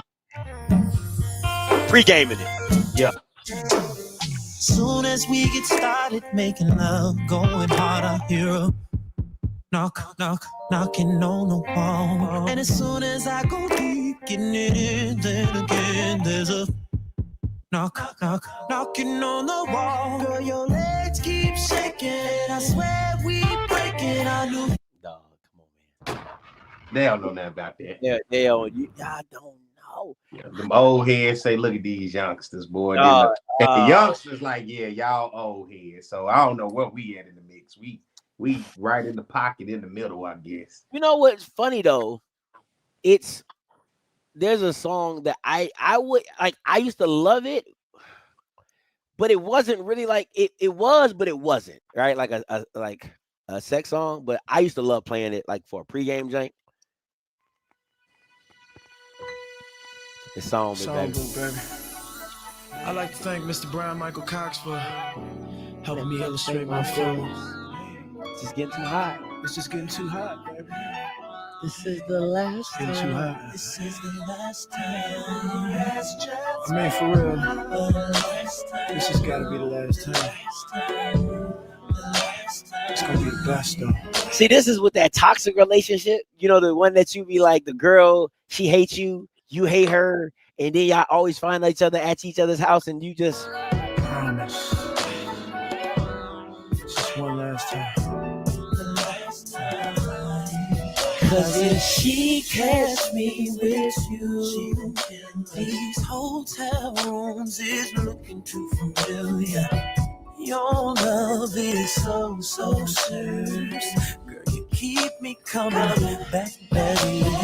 I'll be with her thinking of you. I'll be with you thinking I heard my boo. She just don't deserve this. Ain't nobody perfect, but I just can't take no more. Cause I'm living 2 different lives. One girl in the day, night. And even though this ain't right, I just can't get enough of the way you put it down. You really got me tripping. Hold up, baby girl, don't talk, just listen. Let's just make love. yeah, that jank used to go.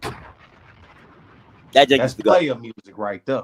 That jank used to go right there, boy. So I mean, I do miss them times, man. Like we get excited right quick, don't? Okay, I'm done. I'm done after this. You can give me one more. I'm done after this one. But this was my listen. I've always been a soulful dude, but this one right here, this is like college. This is my college days right here.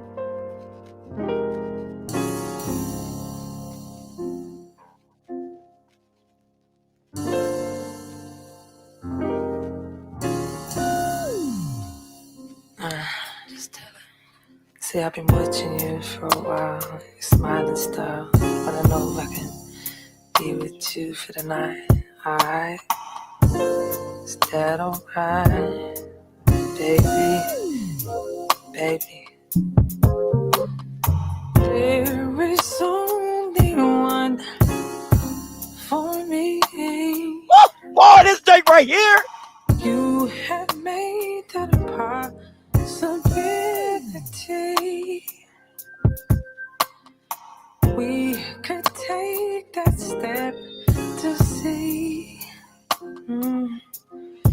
if this is really gonna be.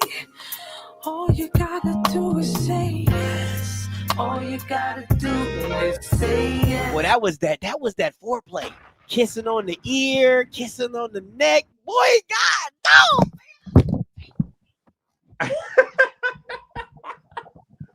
Did you? Hey, let me ask you. I'm sorry. What's up? So I had to look. I had to make sure I knew what it was. Pleasure P. Ooh, where you going with it? Where you going with it?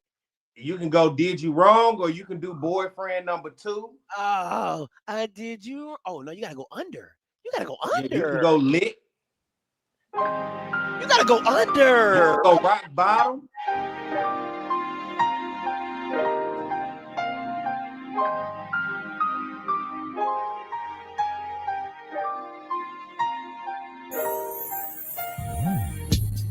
Calling my river to let her know I'ma be on my way.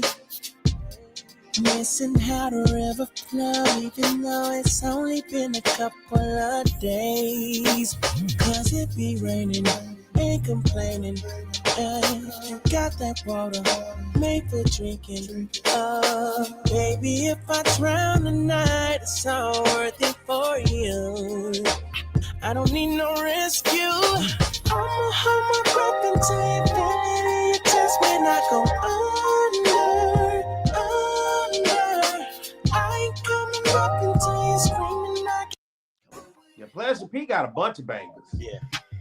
Turn around, let me lick you from your back down to your navel. Cause shawty, you look ready. Forget the bed, I wanna lay your body right here on the table. So just hold this steady. I'll go get the camera, we can make a movie. I'm gonna put my hands up, lay back while you come on, man. I'm sorry, y'all. Listen, man. I'm telling you, I gotta enjoy this. Play lit, you can play rock bottom. I mean, dude, Pleasure P.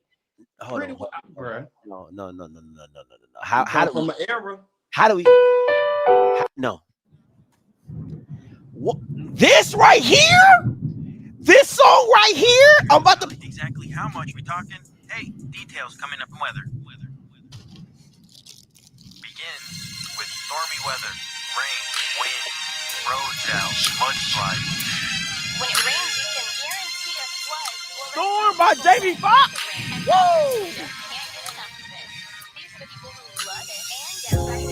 For the rain, sleet, Minneapolis. We get some showers, perhaps if they're from the south. Valley of the Sun, wet. Flagstaff, wet. The chance are free. Then we'll see what happens after that. got nothing but my t-shirt and boxers on, waiting for you to get home. It's been sunny outside all day, baby. I can't wait for it to storm. Gonna feel your raindrops falling down. It's the last phase. That thunder from down under surrounding me, coming down hard, pounding me. Raindrops falling down all over my life. I want it soaking wet all over the bed. I want the rain to come. Let me feel the raindrops. What? Oh my God! That Unpredictable album, people be sleeping on that jank. Jamie Foxx put his best work in that jank. Is that the one he got the shades on? Yeah, with Unpredictable. Yeah. Gotta do what it do, baby. It's all that. And then this one, I used to send this to all the girls, right? Like a new girl that I just started talking to, I would send her this jank right here. I gotta get it from YouTube. That's how old it is. Let me see. So like I would like if I started talking to a new girl and I really liked her, I would send her this junk right here. It worked every time. I ain't send it to Key because she wouldn't fail for it. This junk right here. Listen, fellas. Listen, fellas, I'm telling you right now. Listen to me right now. If you're still in the dating pool and you meet a girl, all right, I'm telling you right now, send her this song. I'm telling you right now, it's going to work every time. It always works. I'm trying to tell you.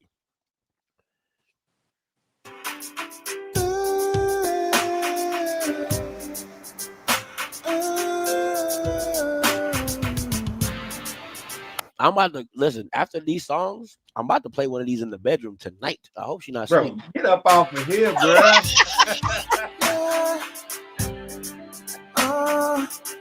Hey.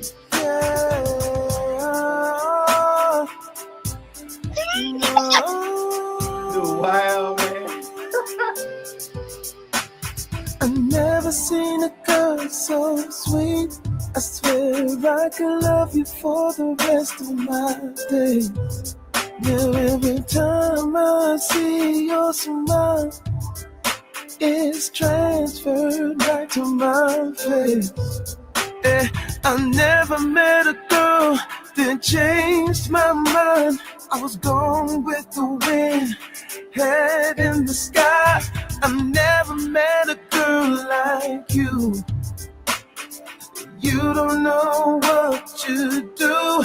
You make me Superman. When you laid in my arms and said this is where you belong, you made me Superman. Listen, I'm telling you, it's the lyrics. That music you play when you get that little link at homecoming. Yeah, just that homecoming link. And we got to remember what it was back in them days. How we used to be, how we used to do. In that little, what was it? I don't even know what size bed that was in the damn twin. dorm. It wasn't meant for two people at all. No, never.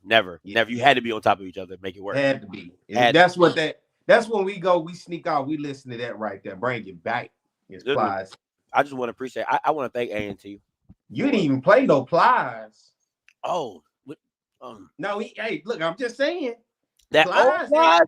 That old Plies. I fuck with Plies. What? That old Plies? Bet if I suck on that pussy, that'll get you wet. Hey. And on that click, that'll get First of all, let's be very clear. Let's be very clear. Let's be very clear who you playing this for. Okay, you're playing for the hood chick. This is a hood chick. Freak. A&T, come on in here. I'm talking about tatted, pink hair. You know what I'm saying? She around the way. She like it. And you put this on. my tongue down your neck, that'll get you wet. Bet if I suck on them titties, that'll get you wet. Bet if I suck on that pussy, that'll get you wet. And rub my hand on that clit, that'll get you wet. And run my tongue down your neck, that'll get you wet. Bet if I suck on them titties, that'll get you wet. Baby, I wanna lick you down. Baby, I wanna make you scream. Baby, I wanna make you shout. Baby, I wanna put it in your blood. Baby, I wanna make you nut. Baby, that's all I wanna do. That's all I wanna do. That's all I wanna do. You wanna fuck up your panties, you better take them off. Listen. See, man, we got to see.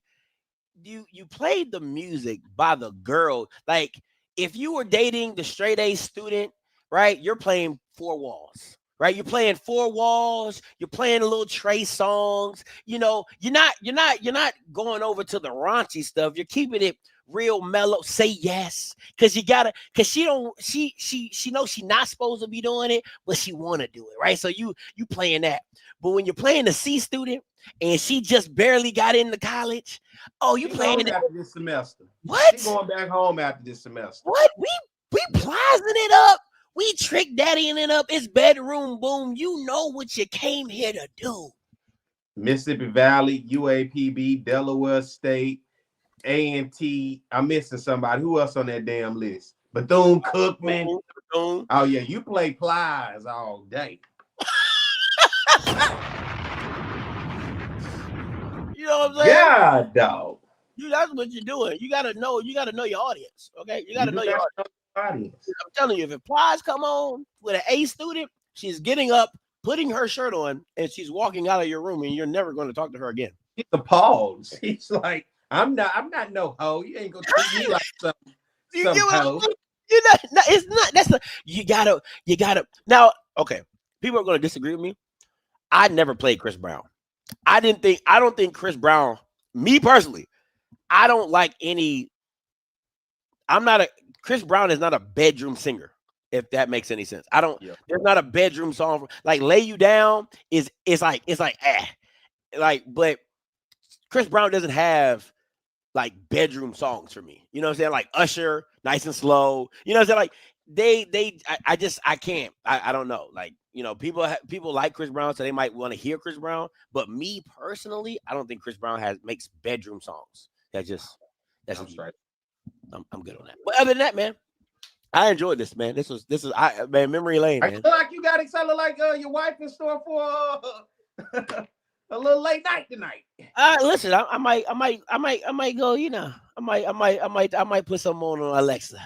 I might go put something on Alexa. Sleep and, you know, hey, listen, and do what grown folks do. Like, you know what I'm saying? Like, listen, I gotta take you back, baby girl. I gotta take you back. You know what I'm saying? I gotta take you back. I love it. I love it. Yeah. So yeah, but we're gonna catch you at P. Every Saturday, 107.3 FM, the Jaguar Journal, in Baton Rouge, man, and 7 a.m. to 9 a.m. If you can't keep up, if you can't catch it live in Baton Rouge area, of course you can keep up with the Jaguar Journal on YouTube. Hit the subscribe button as well as across all social media. We're on TikTok, we're on X, Instagram, Facebook, as well as Apple Podcasts and Spotify.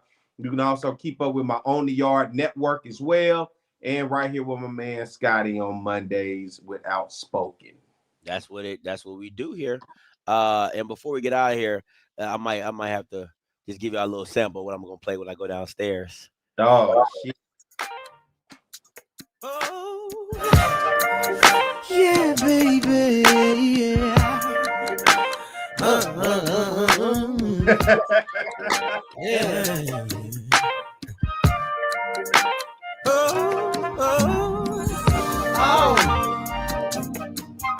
Yeah. Hey, listen up, I got a story to tell. Check it out now. And I know you can identify. Might be baby number 2. Yeah. Check it out. Nigga, I ain't quit it just one night. Woo. Got so good to me, double back twice. I must have been out of my mind. Knowing I don't wanna, I'm about to nut up. Guess it's too late to turn back now. Can't apologize, cause that ain't my style. Shorty raining wet up in my ear talking about I got what you came for. This ain't got your name on it. Go on and hit it. That's what it's made for. We got protection. That's what it's. Hey, yeah. I'm gonna have to play that with Alexa. You know I got it. And then as soon as I get down there, she be like, not having it. Oh man, that's very life, man. That's very life. But oh man, she's like, oh, that singing and you woke the baby up. Yeah, it'd be like that, man. But listen, man, we appreciate y'all for tuning in. I'm gonna definitely get some timestamps for this, guys. So bear with me. I ain't gonna have y'all go through the whole 3 hours the whole way. But make sure you guys keep tuning in. Tomorrow I'll be back on with Norfolk State, talk about the Virginia State game. Make sure you tune in tomorrow for the Coach's Corner. Make sure you log into Rocky's Junk. He does a little thing over here. He does a little time over here. Then he does it on his podcast. So make sure you subscribe to the Rocky Miller podcast. Wednesday, you already know the breakdown with me and Mike Reed.